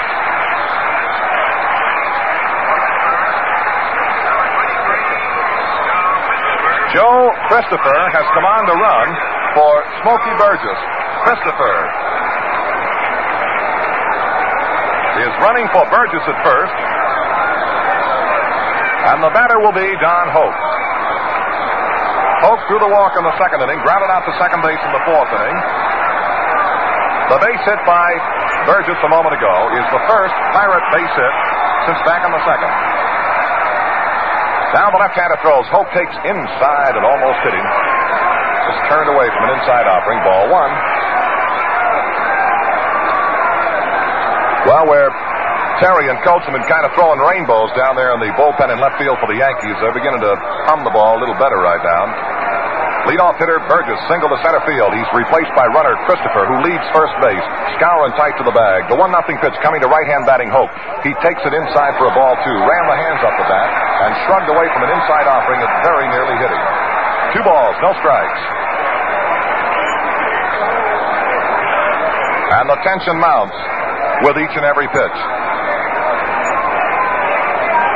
Boy, we've had goosebumps standing out on us ever since the first pitch of this ball game. It's been that kind of an afternoon.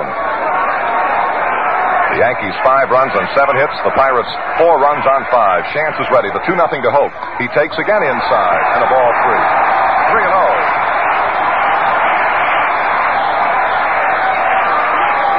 Stengel is up on the top step of the Yankee dugout, stirring around nervously. Now your 3-0 pitch coming down to Don Hoke. Here it is. It's a strike over the inside corner at the knees. 3-1, and Don was evidently under wraps, taking all the way. Now looks down third base way to the coach, Frank Osiak, to see what could be brewing on this 3-1 delivery. To the Pirate third baseman, Don Hoke. Christopher, the runner at first, none out in the Pirate half of the 7th. The set by Chance, the 3-1. It's a foul ball on a bunt. Tick the bat foul at the plate, 3-2.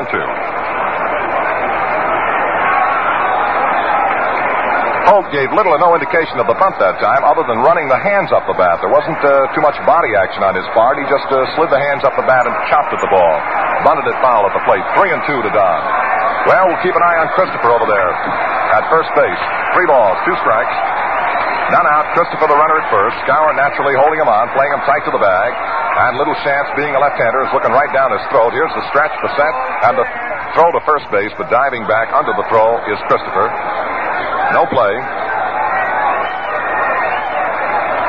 Chance on that pickoff throw usually sidearms to first base. Now time is called as Hoax spills out of the batting box just as Chance was about ready to throw. Well, it's an old waiting game. Hoax says, I have to wait on you, then you're going to wait on me a little bit. Here we go now. The lead by Christopher. Chance into the stretch. He sets, and the 3-2 to Hope. There goes Christopher. He swings a long fly ball deep in the left field corner. Berra coming on is there to grab it. Makes the catch, and now racing back to first base. Ahead of the throw goes Christopher. Well, Hope hit it pretty good. A line drive, but Berra got a good jump on the ball. Racing toward the foul line, was able to haul it in for the first out of the inning. 1 down, and now the batter is Mazeroski. And before Mazeroski steps in, Blanchard has gone to the mound to talk a little bit with Bob Chance. Third baseman Cletus Boyer is in, and now charging out of that Yankee dugout. Racing up to the mound comes one of the greatest names in baseball, Casey Stengel.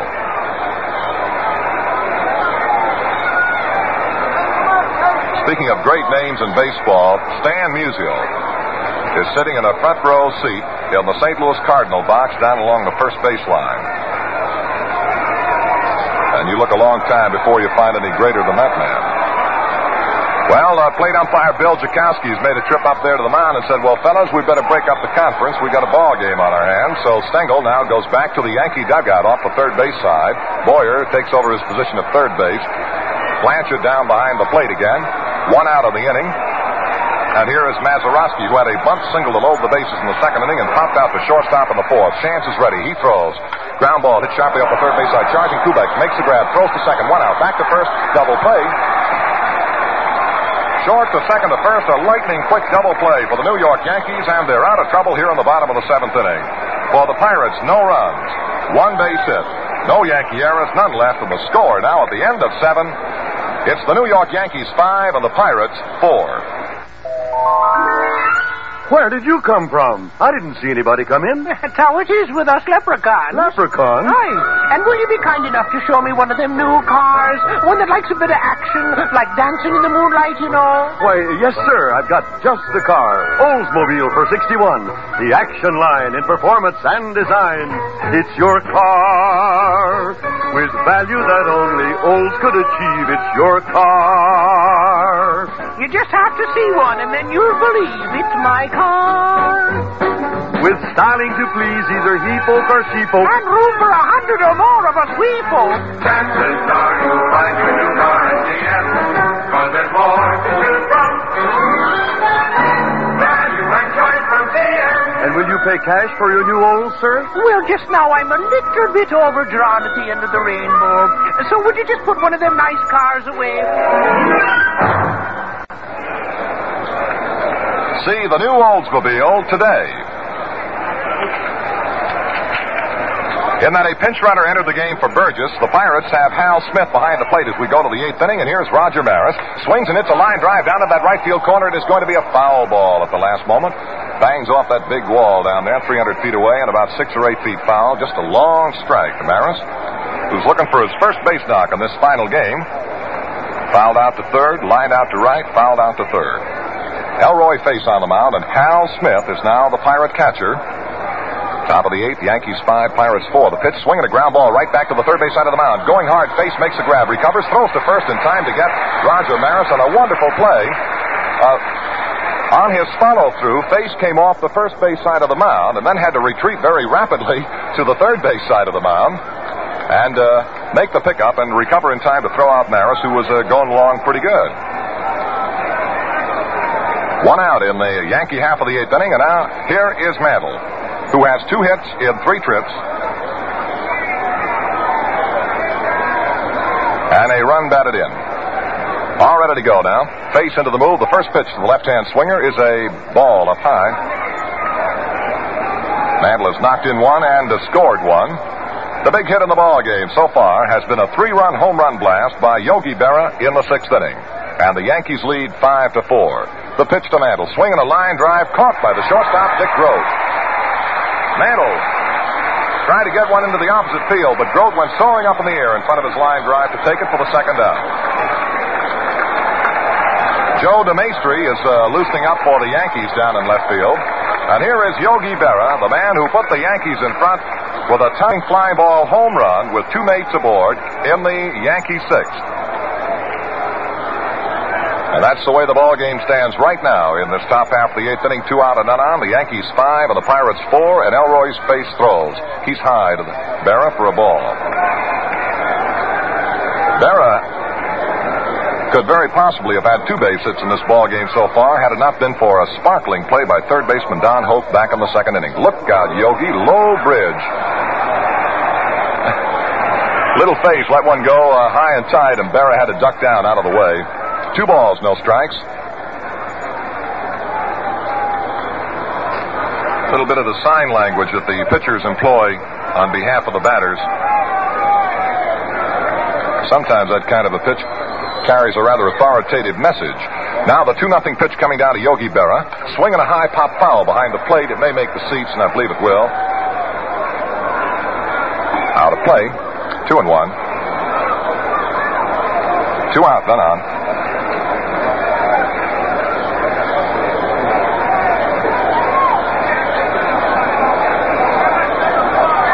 Now your 2-1 pitch to Yogi Berra.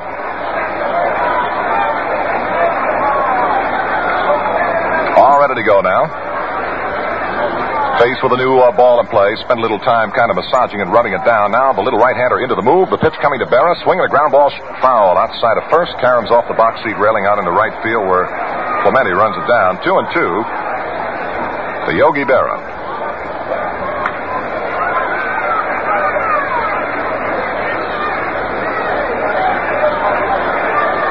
Looking at DeMaestri down in the Yankee bullpen would make you think that perhaps Stengel might move DeMaestri in at short and then put Kubek out there in left field.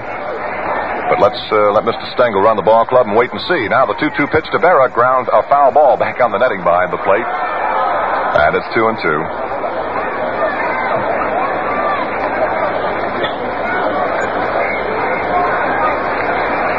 The Yankees out in front by the narrowest of margins. 1 run. They lead 5-4. Over the Pirates, who scored 2 runs in the first and 2 more in the second and haven't been able to score since. The pitch to Berra is high and away, and the count fills up now, 3-2.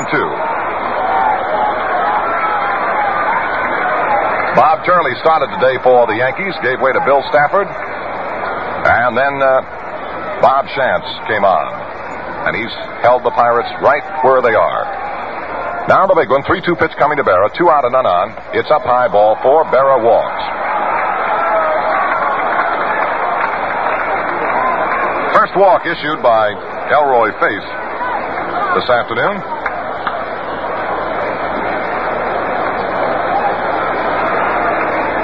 Stepping in now, the right-hand batting Yankee first baseman Bill Skowron, who led the 5th inning with a home run into the right field seats to give the Yankees their first run. Then the Yanks came on with another one of their big innings. 4 runs in the 6th. The pitch, swinging a ground ball up at third base side. Backing is down. Hoke one-hands it out of the air. Throws to second. Not in time. Hoke was powerless to do more than he had done with the play. It was a kangaroo hop, kind of a short hop ground ball. Then it took off up in the air much like a pop fly. And Hoke backed off under the bouncing grounder. Waited for it to come down. Made a lightning quick throw to second base, trying to force Berra, but could not get him. And the ruling is an infield hit for Moose Skowron. So the Yankees now with 2 down have runners at first and second. And here is their catcher, Johnny Blanchard. Blanchard went out in a fine play by Law in the 3rd inning. Then he flied out to center in the 5th inning and went out unassisted to Nelson to end the 6th. Southpaw hitter. And Elroy Face staring down to his battery mate Hal Smith. Into the stretch now. The little man sets. And here's the first one coming to Blanchard. Outside on the ball. 1-0. Moose Skowron with that infield hit deep to third has picked up his 12th. World Series base hit in 1960. Time called momentarily. Blanchard backing out of there.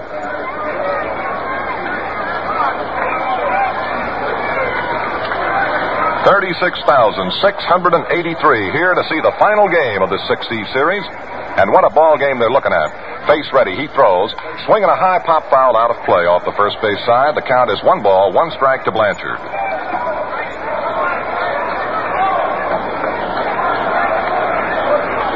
Crissetti coaching third for the Yankees. Ralph Houck pacing back and forth up and down in that first base coaching box.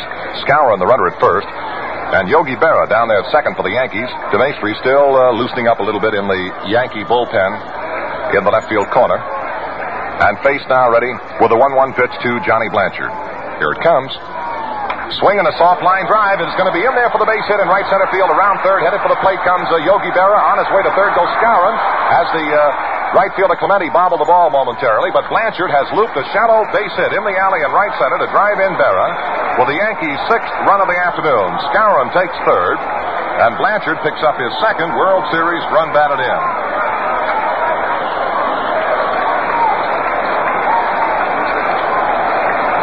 Kind of a soft line drive that looped out over the head of the second baseman Mazeroski, dropped in right center. Scored Berra from second base. Skowron took third. Blanchard is now on at first. Still 2 out of the inning as Face got the first 2 men, Maris and Mantle. Then the walk to Berra, the infield hit to Skowron. Blanchard singled. And it's 6-4 right now. And here is Cletus Boyer, who swings in a line drive down the left field line. It's going to be a fair ball all the way up the deep left field corner. That's going to score Skowron without any trouble. Racing toward third goes Blanchard, and they hold him up there. And into second, standing up with a double, goes Cletus Boyer. Boyer rips a line double into the deep left field corner to score Skowron with the 7th Yankee run. Blanchard is held at third.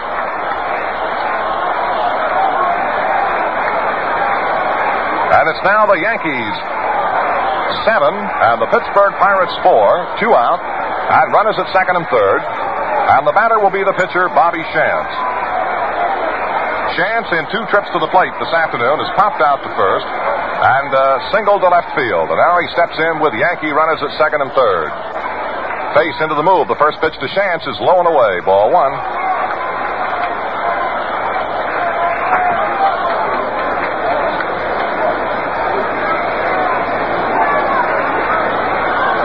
Boyer with a line drive double down the left field line has knocked in another Yankee run. 7-4. Shantz looks. It's out over the outside corner, and the strike is called by plate umpire Jakowski. 1 ball, 1 strike to Bobby Shantz.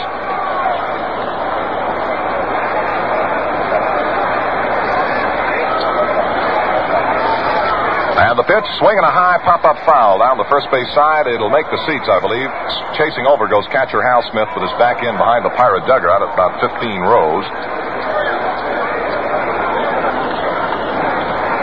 1-2 now to Shantz.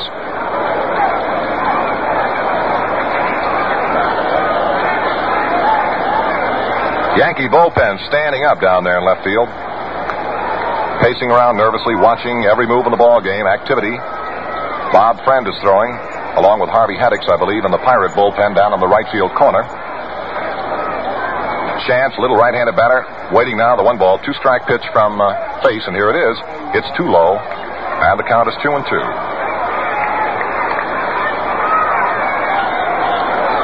Well, the walk to Yogi Berra started Face in a little bit of trouble here in the 8th inning.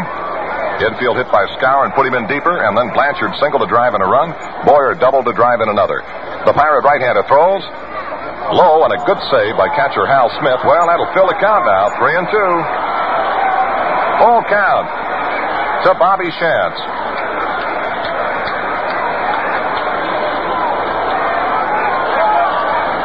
With 2 out. 3-2 into the wide. Here's the pitch to Shantz. A ground ball is foul outside of first. One-handed by Ralph Houck. Couldn't hold on to it, however. Looks at the baseball, says it's okay, and flips it out to pitcher Elroy Face. Well, the Bucks again this afternoon are facing the uphill battle. They trail by a score of 7-4 with the Yankees batting in the top half of the 8th inning and time running out. Now Face into the move, and the 3-2 pitch coming down to Shantz. A soft fly ball to shallow right, moving to his right and coming in is Clemente. He's there and makes the grab for the final out of the inning. But the Yankees get 2 more runs in this inning on 3 base hits. No Pirate errors. 2 men are left in the score now at the end of 7 1/2 innings of play. It's the New York Yankees 7 and the Pittsburgh Pirates 4. Value and choice from GM. There's nothing like a new car. And this year, GM gives you more value, more cars to choose from, more new models that set a new standard of reliability. General Motors reliability. Chances are you'll find your new car at GM, 'cause there's more to choose from. Value and choice from GM. Today's the day to see your GM quality dealer. In that pitcher Face is scheduled to lead off in the last half of the 8th inning for the Pirates. Danny Murtaugh's gone to the pinch hitting barrel, and here is Gino Cimoli. During the regular year, Gino hit .267 and knocked in 28 runs for Pittsburgh. He did not hit a home run in the 1960 season. He's hitting .211 in the series with 19 at-bats and 4 base hits. He's played in 6 ball games. Strike is called to Gino, right-hand batter. Bob Shantz dropped that slow curveball in on Gino Cimoli. Shantz into the move now. The 1-strike pitch to Gino is too high, and he takes a ball. 1 ball and 1 strike. In the Yankee bullpen in left field, again, it's Ralph Terry and Jim Coates. Just staying loose. Cimoli pinch hitting and leading off on the bottom of the 8th inning to see if he can get something started. Shantz throws looked like a scroogey that caught the outside corner above the knees, and a strike is called. 1 ball and 2 strikes to Gino Cimoli. I'm not certain that it was a screwball, but it reacted much in the manner of a screwball in that when thrown by a left-handed pitcher to a right-handed batter would break down and away. And a lot of southpaws who use that screwball for a change of pace pitch. Now the 1 ball, 2-strike pitch coming to Cimoli. Shantz throws. He curved him, swinging a foul ball back on the screen behind the plate. And the count continues. 1 ball, 2 strikes to Gino Cimoli. Handsome young man from the Golden Gate City of San Francisco, who does a lot of work in the off-season with boys' clubs. 1 ball, 2 strikes. Yankees 7, Pirates 4, bottom of the 8th inning. And a tense, taut crowd. Here's Shantz, deals up high for a ball now. 2-2 to Cimoli.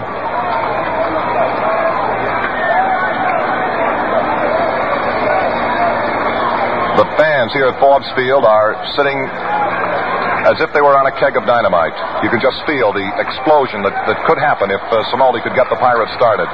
And now the fans begin to warm to their task a little bit. And Shantz goes to the wire. The 2-2 pitch coming to Cimoli. Swinging a fly ball hit out of the right center field. Dropping in a hurry. Maris coming on. Can't get it. Base hit.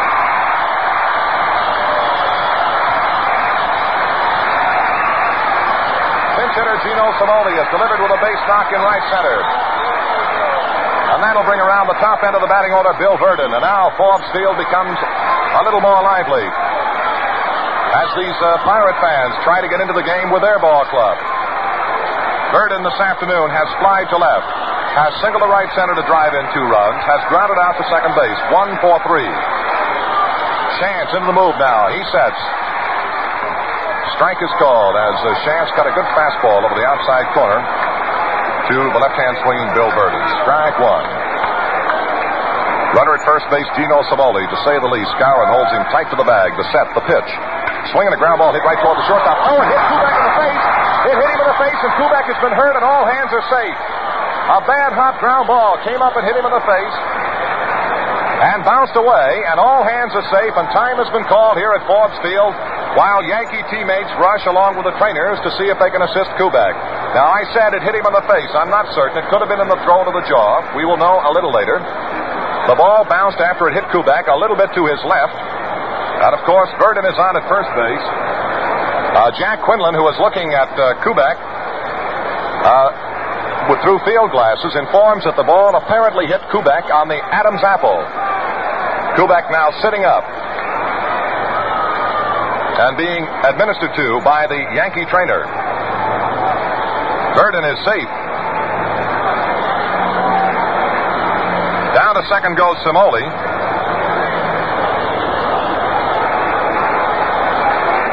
A base hit, a bad hot single. Kubek is up now and moving around. Stengel is out there to see what he can do.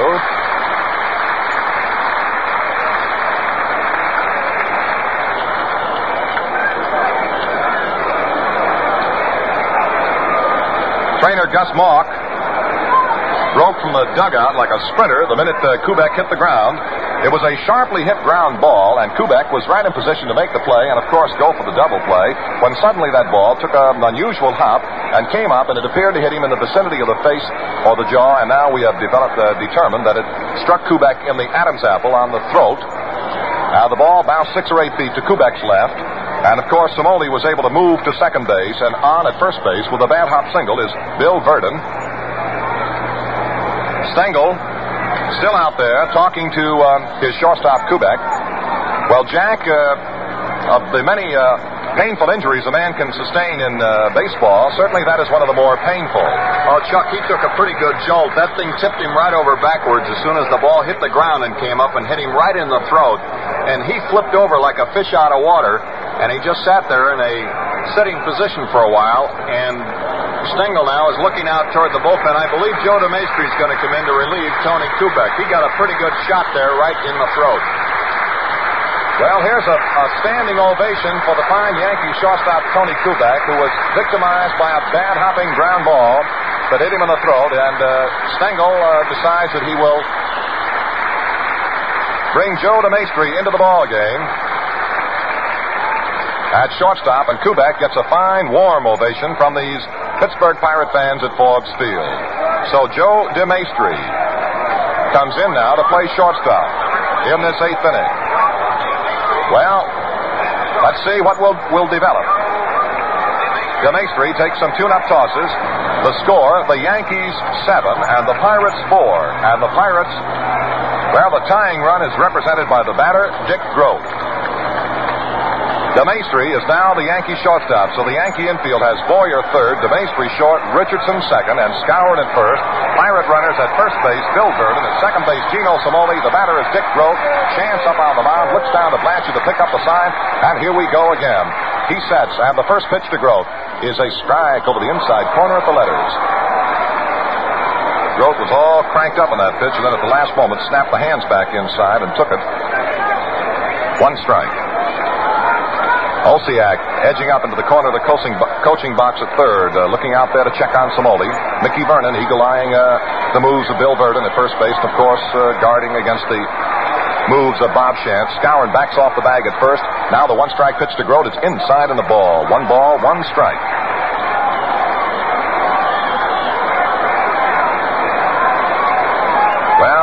A tremendous baseball game, and why not? This is baseball's greatest show, the classic, the World Series, the 1-1 pitch to Grote. He swings a ground ball, base hit in the hole in the field. Around third, heading for the plate comes Samoli. And he's over as Grote ripped one into left field, and it's now a 7-5 ball game.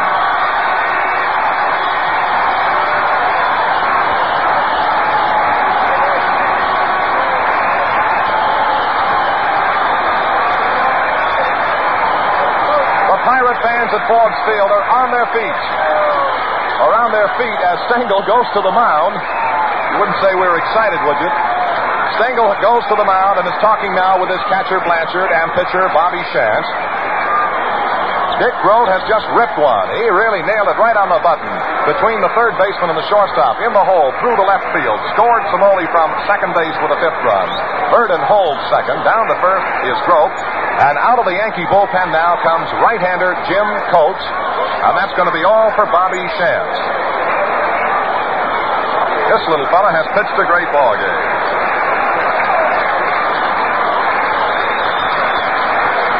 He's pitched 5 full innings for the Yankees and is getting a fine hand as he goes to the dugout. Has allowed but 4 hits. Has walked 1 and given up a run. That's not fanned anybody. Number 39. And coming in is Jim Coates. And this will be game number 3 for Jim Coates in the 1960 series. He has pitched 5 2/3 innings, allowed 4 base hits. Has walked 1 and struck out 3. Jim Coates now on the mound for the New York Yankees.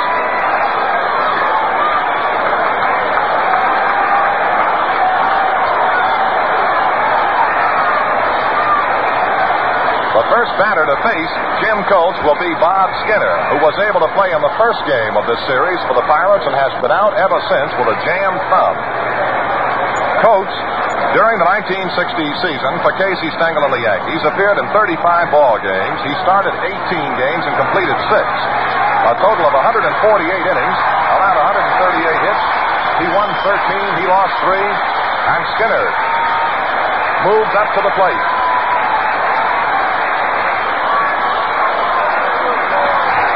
And Forbes Field is really rocking now, with Skinner facing the right-handed reliever Jim Coates. And Pirate runners at first and second base. None out in the inning, 1 run in. It's the Yankees 7, and now the Pirates 5. And here is Bob Skinner, who walked and then bounced out to the first baseman to the pitcher covering and fly to right. He bunts, third base side. It's going to be a beauty, moving both runners up. Boyer comes in to field the bunt and throws to first in time to get Skinner. The sacrifice bunt sends Burton down to third base, throwed over to second base. The tying runs are in scoring position, and Rocky Nelson is coming to the plate.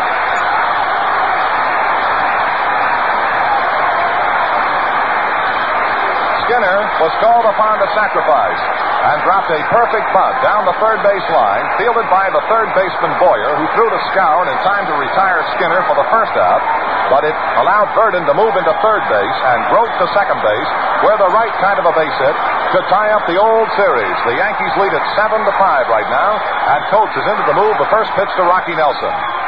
Inside low, and a good save by the Yankee catcher, Blanchard. Coates fed the left-hand hitting Nelson a hooking ball, breaking down and in right at his shoe tops, and Rocky had to really scramble to get out of the way. Terry throwing down in the Yankee bullpen along with Luis Arroyo. 1 ball, no strikes to Nelson, left-hand batting, Pirate first baseman. Runners at second and third, 1 out. The move by Coates, the pitch to Nelson. He swings, and it's a pop fly out in the shallow right field. Coming in is Maris, a little deeper than I thought. Tagging up is Burton. The catch by Maris, and Burton makes a false start and then backs off. And no wonder, a perfect throw from right fielder Roger Maris. Nelson hit a fly ball into semi-deep right field, not nearly deep enough to allow Burton to come on. And with 2 down now, and Pirate runners holding second and third, that drops the situation squarely in the lap of Roberto Clemente, who this afternoon is looking for his first hit of the afternoon. He has delivered on 8 occasions prior to this afternoon. All of his hits have been singles. He has knocked in 2 runs in the 60 series for Pittsburgh. Right-handed batter. Stepping in against the right-hand tossers of Jim Coates, who just got Nelson on a fly ball to right fielder Roger Maris. There are 2 out now, and runners at second and third. Coates into the move. The first pitch coming down to Clemente. Here it is. Swinging a high foul ball out of play, up over the roots, strike 1. Clemente appeared to be a little anxious on that one. It's right up around the peak of the cap, and he ripped at it and fouled it away, and that brought Stengel charging out of that dugout again. Stengel startled all of the newspapermen the other day when he was asked before yesterday's game, what about Bob Friend? And Stengel said, I wish they'd have fired him back in June. And everybody said, what? How come? Stengel said, then I'd have had him. 1 strike to Clemente. Blanchard joined Stengel for that brief conference on the mound. 1 strike to Roberto Clemente. Pirate runners are hanging on the hassocks. Down at third base, Bill Burton. Out at second base, Dick Grote. 2 out in the Pirate half of the 8th inning. The Yankees lead the ball game 7-5. And the Pirates, with a good opportunity, staring them in the face, now trying to capitalize on same. Coates looks down to Blanchard for the sign. Into the move. The 6'4" right-hander starts to wind. And the 1-strike pitch to Clemente. Swinging another foul ball up over the roof and out of play. Strike 2 to Clemente. And again, that pitch appeared to be right up around the peak of the cap. Of course, we're sitting up on the mezzanine level at Forbes Field. But Clemente is classified among the bad ball hitters of baseball. He'll pick a lot of those high pitches, low pitches, and ram them somewhere for base knocks. Now your 2-strike pitch coming down to Clemente. Coates into the move. The Yankee right-hander brings the arm down. Here's the pitch to Clemente. He swings to the ground foul, trickles down the first base side, and the count is 2 strikes, and that broke the bat, and Clemente switched and grabbed the barrel end of the bat and then snapped the handle of the bat right off as he, in exasperation, broke it on his way to the dugout. 2 strikes. to the right fielder, Roberto Clemente. Clemente hit .314 on the season for the Pirates, knocked in 94 runs. And he's got a couple of ducks on the pond right now that he'd dearly love to knock in. The tying runs are out there on base for the Pirates with 2 out in the last half of the 8th inning. Burton, the runner at third base. Groth, the runner at second base. A count of 2 strikes to right-hand batting Clemente. And the Yankee right-hander Coates into the move. The pitch coming to Clemente. It's low and outside, a ball, 1-2.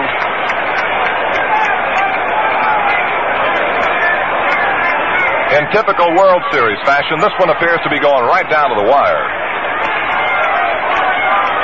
Now Blanchard pumping out the sign to Coates, who wigwags with that glove just a little bit. He wants to see that sign again. Now Coates is into the move, the 1-2 to Clemente.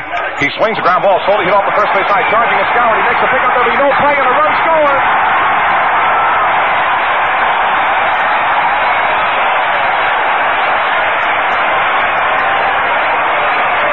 Clemente hit a slow roller down first base way, wide of the bag at first, about 10 or 12 feet to the right or to the second base side. Skowron came charging in, made the pickup on the ball, had no chance of a play at the plate because Burton broke with the crack of the bat, and then realized that he couldn't get over there in time to get Clemente at first base, so the infield hit by Clemente has driven in the 6th Pirate run. Down to third base goes Groth. 2 out. It's the Yankees 7, the Pirates 6, and the batter will be catcher Al Smith. Smith steps in with 2 down and Pirate runners at first and third, and this ballpark is going crazy.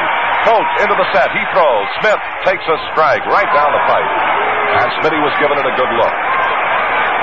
1 strike to right-hand batting Hal Smith. Clemente hit a little dribbler off the first base side, wide of the bag at first, and legged it out into a base hit. And, of course, Burton was able to score the 6th run.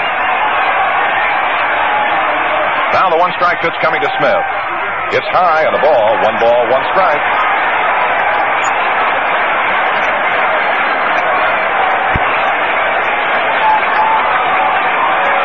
Well, the Pirate opportunity in this ball game, in this inning, came about on a bad hop that hit Kubek in the throat and knocked him out of the ball game.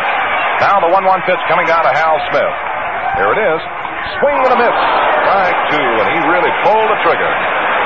1 ball, 2 strikes to Hal Smith, who gave it the big ripple, the Sunday punch, and couldn't find it. The tying run is at third base in the person of Dick Groth. The go-ahead run is out there at first in the person of Roberto Clemente. And now the set. The 1-2 pitch coming to Hal Smith. Coates throws. He started a swing and held back and is taken high for a ball. A check swing and a ball 2. 2-2 now. And for just a split second, every move of the Pirate dugout came to a stop on that call up there at the plate. But it was a high pitch, and Smith held back on the swing. So the count is 2-2. And Coates into the stretch. He sets. And the 2-2 to Smith. He swings a long fly ball deep to left field. I don't know. It might go out of here. It is going.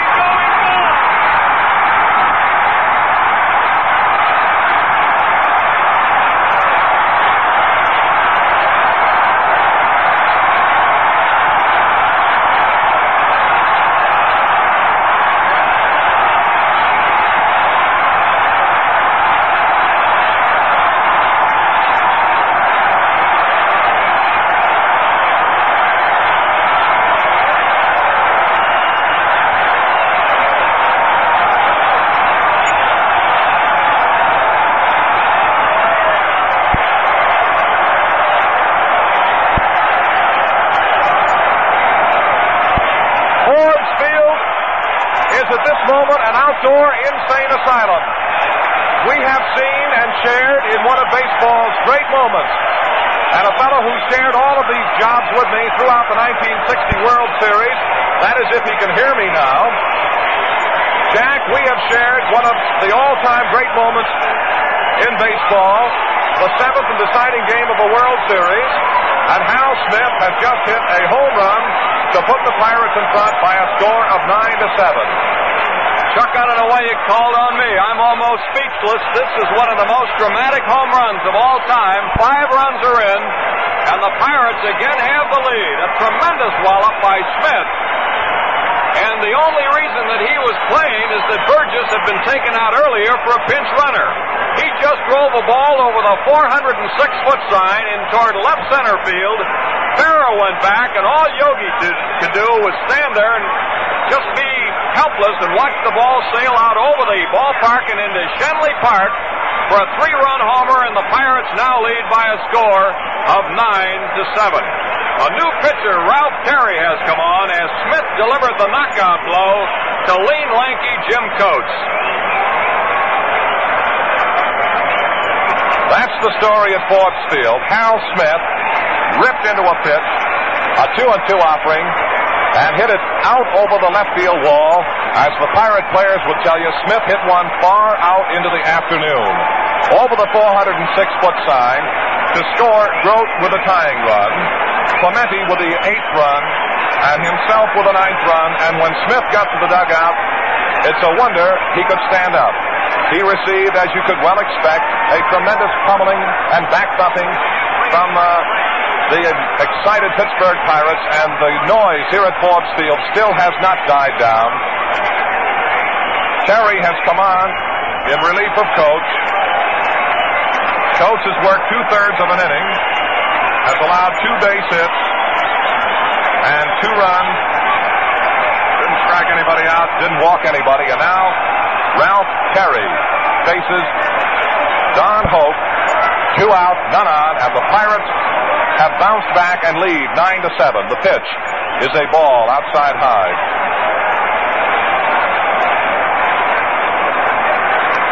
No one, of course, needs to be reminded of that all-important Yankee ninth yet to come. 1 ball, no strikes to Hope. The pitch is a curveball, caught the outside corner above the knees, and the count is a ball and a strike. Hal Smith, in his moment of glory, his first World Series home run, and I mean he hit it every inch of the way. Now the 1-1. Hope swings another high fly to left field, moving over toward the foul line. Berra glasses it down. Near the foul line, Berra looks up. He's got it. And that's it for the Pirates in the 8th inning. Well, that's the story at the end of 8 innings of play. The score, the Pittsburgh Pirates 9, the New York Yankees 7. Attention! The Commander-in-Chief wants a car. Yes, sir, General. You realize, of course, it must be the best there is, and I am speaking globally. Yes, sir, and I've got it. Cadillac for 1961. A new inspiration for the motoring world, and I'm speaking globally. Cadillac, a car of timeless beauty, uncompromising luxury, and truly matchless performance. It's your car. Under the hood, everything is perfection. Your car. I've checked the inside. It passes inspection. My car. Trimness and crispness add to Cadillac's beauty. It's above and beyond the call of duty. Chances are you'll find your new car at GM, 'cause there's more to choose from. Value and choice from GM. A Cadillac for the Commander-in-Chief. Yes. My wife will be in to pick it up herself.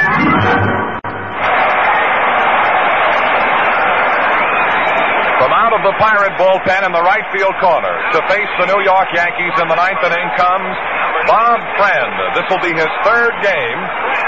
His first relief performance, he has started 2, has pitched a total of 6 innings, allowed 7 earned runs, has 0-2 on the series, and Danny Murtaugh is demonstrating his belief and his confidence in Bob Friend and sends him to the mound in the 9th inning to protect a 2-run lead that means a world championship. It is still, of course, if Friend is able to hold the Yankees, the game will belong to Elroy Face, and the loss would have to go to Coates if things conclude as they now stand.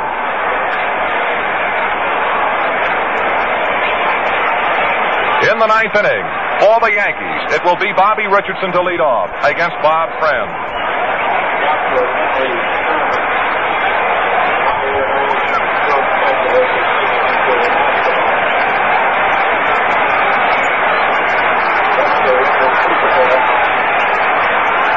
We have been informed by the press PA that Kubek has been taken to the hospital for further examination and treatment if necessary. Bobby Richardson steps in. Bob Friend on the mound for the Pirates delivers, and the first pitch is a strike.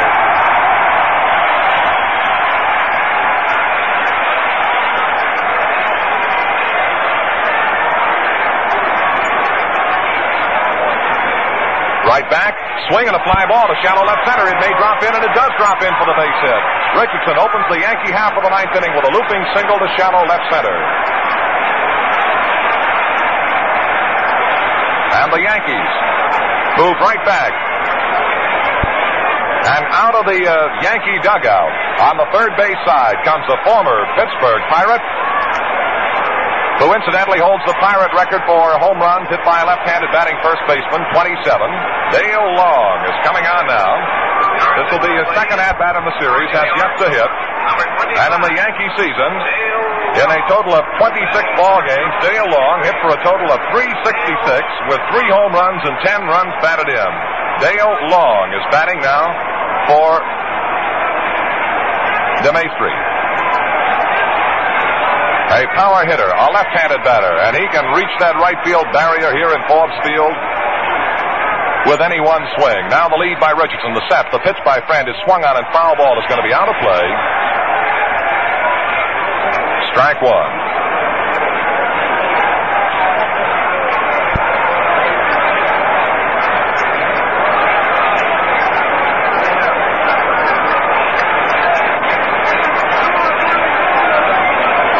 Dale Long, powerfully built left-handed swinger, waiting now. The one-strike pitch from Bob Friend. Here it is, high and away on a ball. 1-1.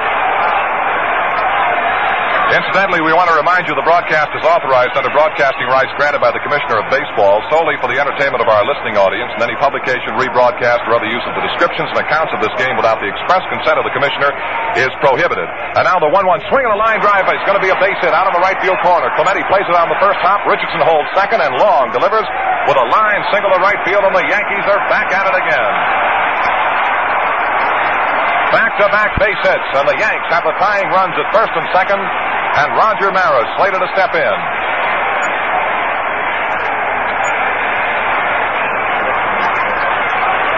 In the Pirate bullpen in the right field corner, Harvey Haddix and Vinegar Ben Mizell are warming.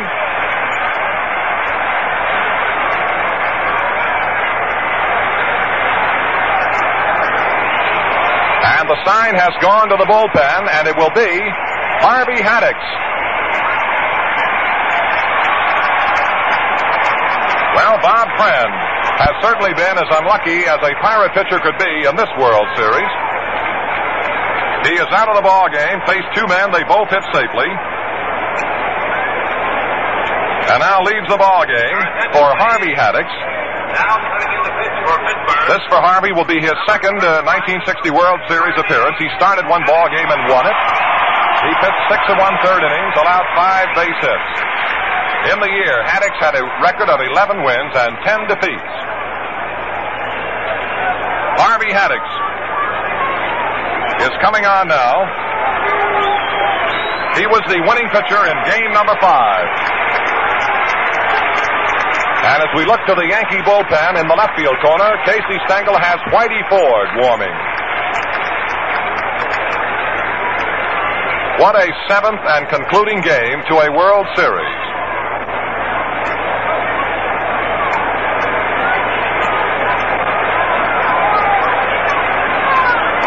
Harvey Haddix up on the mound, and the first batter to face him will be Roger Maris, Mickey Mantle, and Yogi Berra in that order. Going back very quickly to check on game number 5, you will recall that Roger Maris hit a home run off Harvey Haddix in the 3rd inning of that 5th game.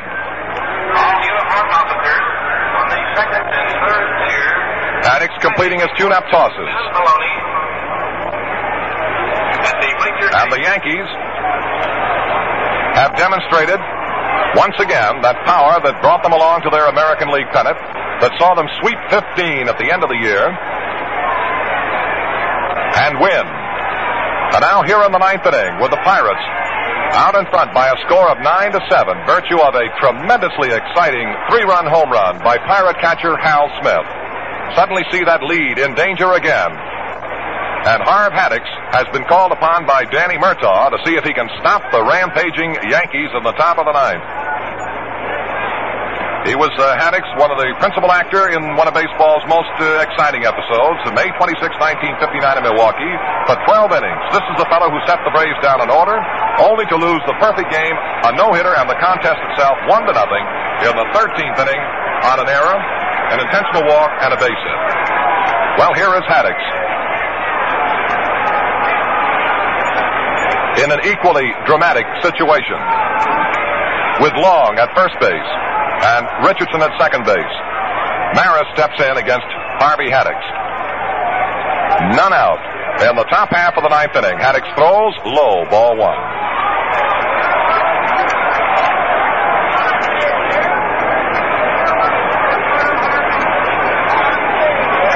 Believe me, the Pirate fans at Forbes Field are right up on the edge of their chair. The Yankees have the tying runs on first and second base with none out, and a count of 1 ball, no strikes to Roger Maris. Haddix, all ready to go. He throws, swinging a high pop-up right behind the plate. Hal Smith is moving over under it. He's got a lot of room and a lot of time. He's got it.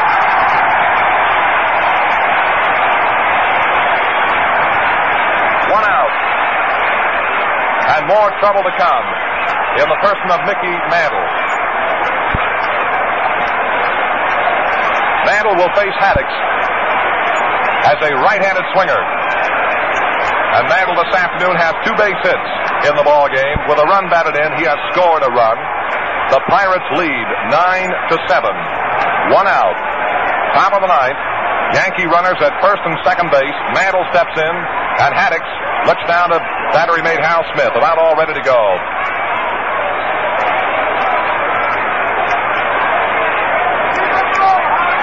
Haddix now into the abbreviated stretch. He sets, and the first pitch to Mantle is down low, ball 1.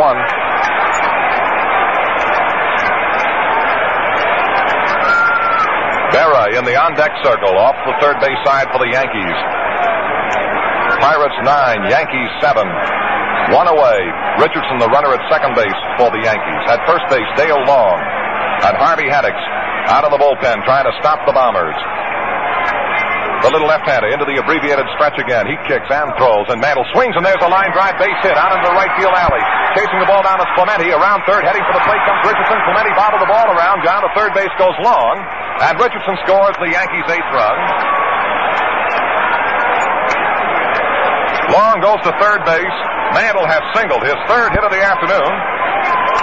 And his second run batted in. He hit one down the alley, a line drive in right center. Clemente got to the ball, tried to grab it while running full tilt, and batted the ball out in front of him. Long came zooming right along into third base. Mantle holds first. 1 out, runners on the corners at first and third. And at the plate, Yogi Berra, who bombed one into the right field seat, a 3-run home run back in the 6th inning to snatch away a 4-1 lead that the Pirates at that time enjoyed and put the Yankees in front 5-4. Here is Berra. He has 1 hit in 3 official at-bats. Long, the tying run, edges off third base. Mantle is on at first. The set by Haddix. The pitch to Berra is low and away and a ball. 1 ball, no strikes.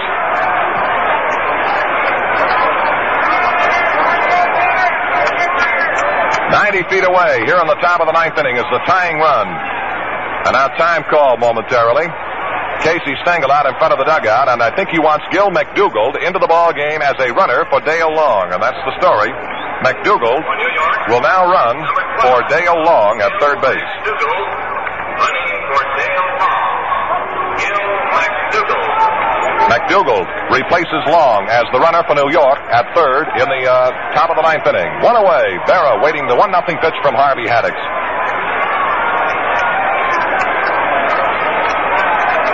Mantle, the runner at first base. The Pirates 9, the Yankees 8, and the pitch coming down to Berra is outside, low for a ball. 2-0 now.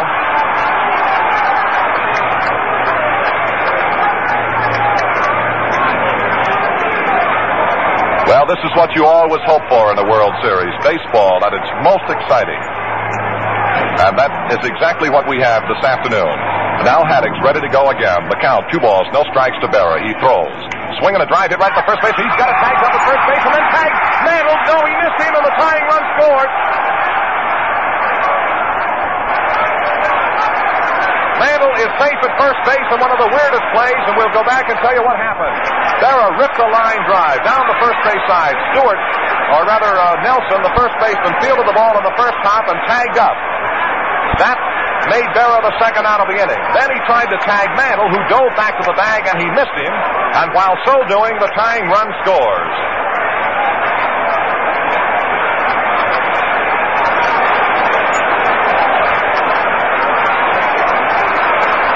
A line drive caught by Nelson. And he tried to tag Mantle coming back in to double him up to end the ball game and missed the tag. And now here is Skowron. Down low, ball 1.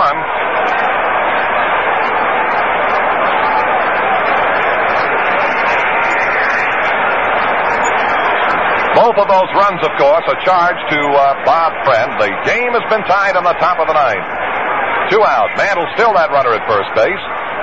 And the pitch to Skowron, swinging a ground ball up the third base side. Going hard to his right. Grote has it. Throws to second. They force Mantle coming in for the final out. But the Yankees rampage back with 2 runs on 3 hits. No errors and a man left. And the score at the end of 8 1/2 innings of play, it's the New York Yankees 9 and the Pittsburgh Pirates 9. Value and joy from GM. Here, with more space, more spunk, more room in the trunk. The new 61 Chevy Corvair. Corvair gives you peppier performance with greater economy in a complete line that includes 4 new wagons, unlike anything ever built in America before. See the 61 Chevy Corvair at your quality Chevrolet dealers.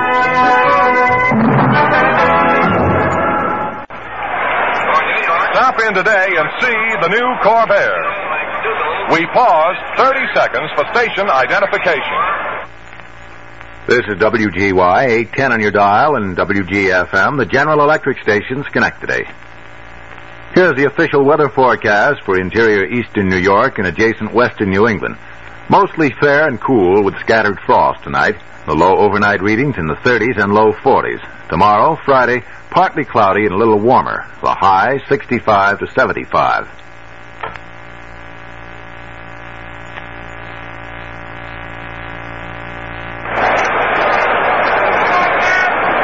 The last half of the 9th inning. Changes made by the Yankees. McDougal goes to third base. Cletus Boyer moves over to play shortstop.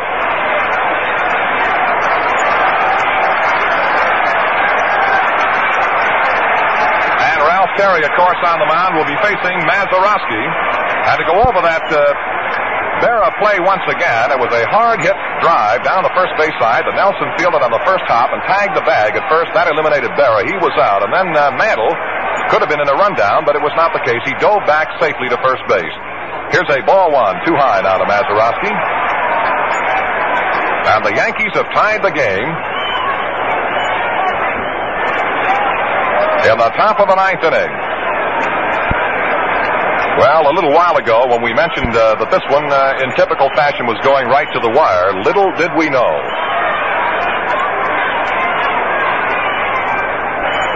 Art Ditbar throws. Here's a swing and a high fly ball going deep to left. This may do it.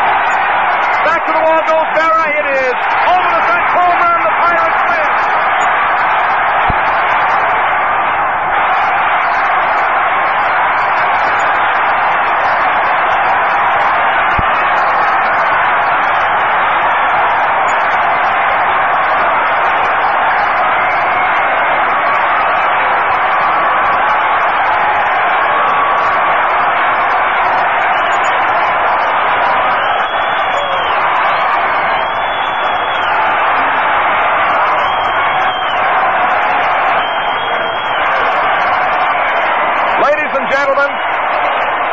Mazeroski has hit a 1-0 pitch over the left field fence at Forbes Field to win the 1960 World Series. for the Pittsburgh Pirates by a score of 10-0. Once again, that final score, the Pittsburgh Pirates, the 1960 World Champions, defeat the New York Yankees, the Pirates 10 and the Yankees 9.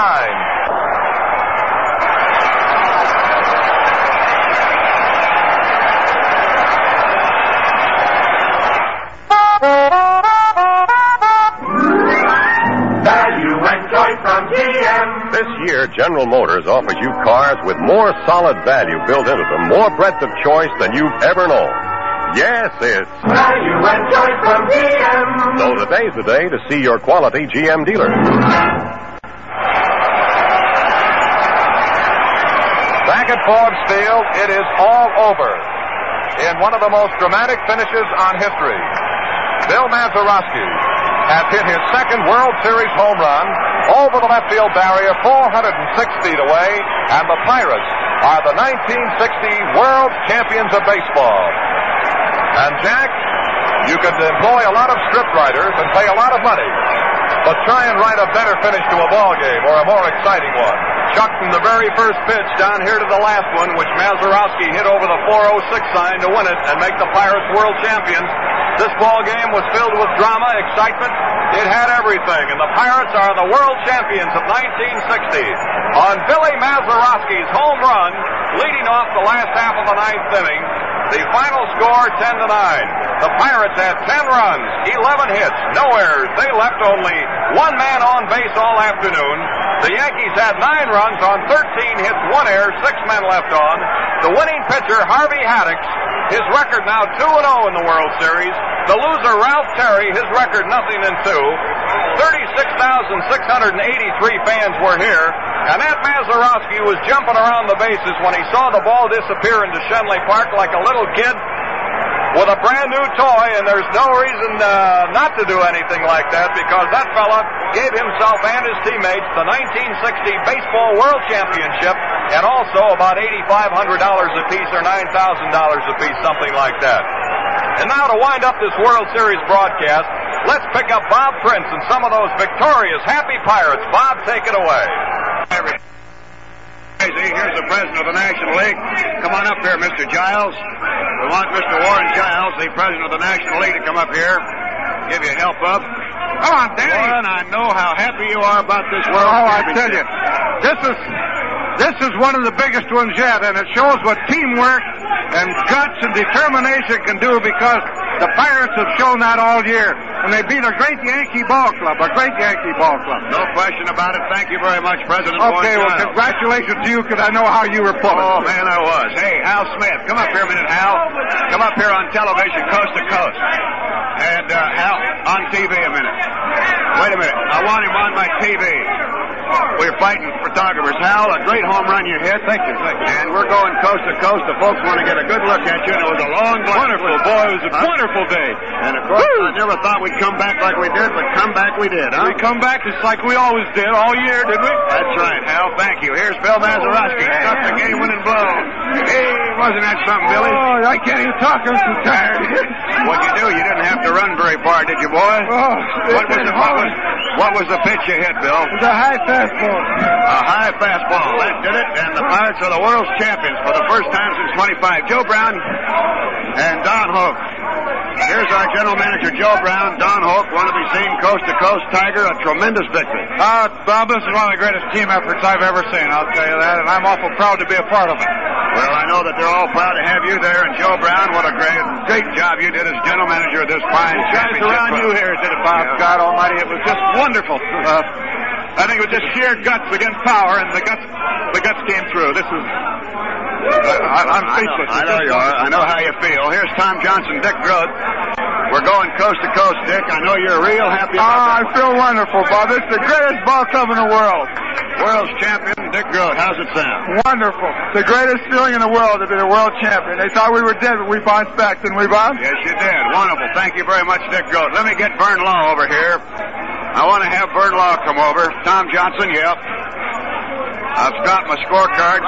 We had them all the way, didn't we? It was real easy. This is Tom Johnson, the vice president of the Pittsburgh Ball Club. Tom, I know how happy you are. Oh, you can see that, Bob. This is a great ball club, and everyone's done a marvelous job. Well, all year, and it's great to bring a championship of the world to Pittsburgh. Well, it certainly is, and here's a guy that pitched his heart out, went as far as his left leg would go, Vern Law. Deacon, I know you were disappointed, but you're happy that you're with the world. You're not kidding, Bob. I'm feeling great right now. You betcha. Well, I want to congratulate you on your 2 great victories and the way you hung in there and never cried a bit about that left ankle. I know it bothered you. That's fine, Bob. Thanks. Vern Law, ladies and gentlemen. Here's Billy Burton, our fleet-footed center fielder. Wasn't that a dandy, Billy? That was the best, Bob. I don't think there's ever been a better one. Well, I don't know if there has been either. I'm glad that we're not getting ourselves thrown apart. Here's our winning pitcher, Harvey Haddix. Harvey, you made it 2 in this World Series, big boy. Oh, it's wonderful. I've never had anything more wonderful happen to me. Well, I know you haven't. Bob, thank you. And here's how sweet it is, Bob. Here's our little round. Little Spanky Burgess. That's the 2 base hits today, and they were big ones, Smoke. Yes, nice well, that's a great thrill, Bob. A big thrill. Pay attention. We'll see you back next year, huh? What do you say, Gunner? Well, Dog, how are you? Bob Skinner, our left fielder, finally got back in action. How's that thumb? Fine. They had to get the dog in there to win again. That World Championship changed their hands real quick, didn't it? It sure did. It's all healed now. All right, Bob, thank you. Good luck to you. Best of luck. And here's Roy Face, who made 4 great appearances in the World Series and had the misfortune to see one go out against him by Yogi Berra. But, Roy, you didn't mind that as long as we won. That's right. As long as the team wins, don't make it never what happens to me. I'm happy the team won. Beat the Bucks. Can't beat the Bucks, can they? No, sir. Can't beat the Bad Buckles. I'll tell you that. That's for Gino Samoli. Yes, sir. Yes, sir. We got them. They broke all the records and we won the game. How about that? There's a good one. Broke all the records and we won the game. We won the game right here. Yeah, that's it. Here's Mayor Joe Barr. Mayor, congratulations. I don't know whether my wife's going to live or not. I hit her when Hal Smith made that home run. Well, what'd you do when Mazeroski came up? Thank you, Mayor Barr. Here's the president of the ball club, Mr. John Galbraith. And, Mr. Galbraith, I just want to ask you one question. You asked me. We paid our debt to the city, the people of Pittsburgh. I think you have it. You've given your voice to it, too, haven't you? Give everything I've got. You wouldn't trade a Kentucky Derby victory for this, John. You're trying to get me when I'm vulnerable. All right, okay. Which way'd you get in? I've been trying to get you in there. This is Bob Rice, our traveling secretary. Robert, we're wonderful. Coast to coast. Very good. Great, Rob. Just the best. Good to see you. I can't talk. All right, well, I'm not going to be able to do much more. And the commissioner of baseball, ladies and gentlemen, Mr. Ford Frick. Commissioner, without question, one of the most exciting World Series in all time. Well, this is my 39th, and I never saw a finish like that one, Bob. Never. Did you ever see a World Series where we got the Pirates got beaten so badly and then turned right around and come on to take it as they did? Well, you know, World Series, like everything else, there's only one that counts. That's that last run that wins the final game.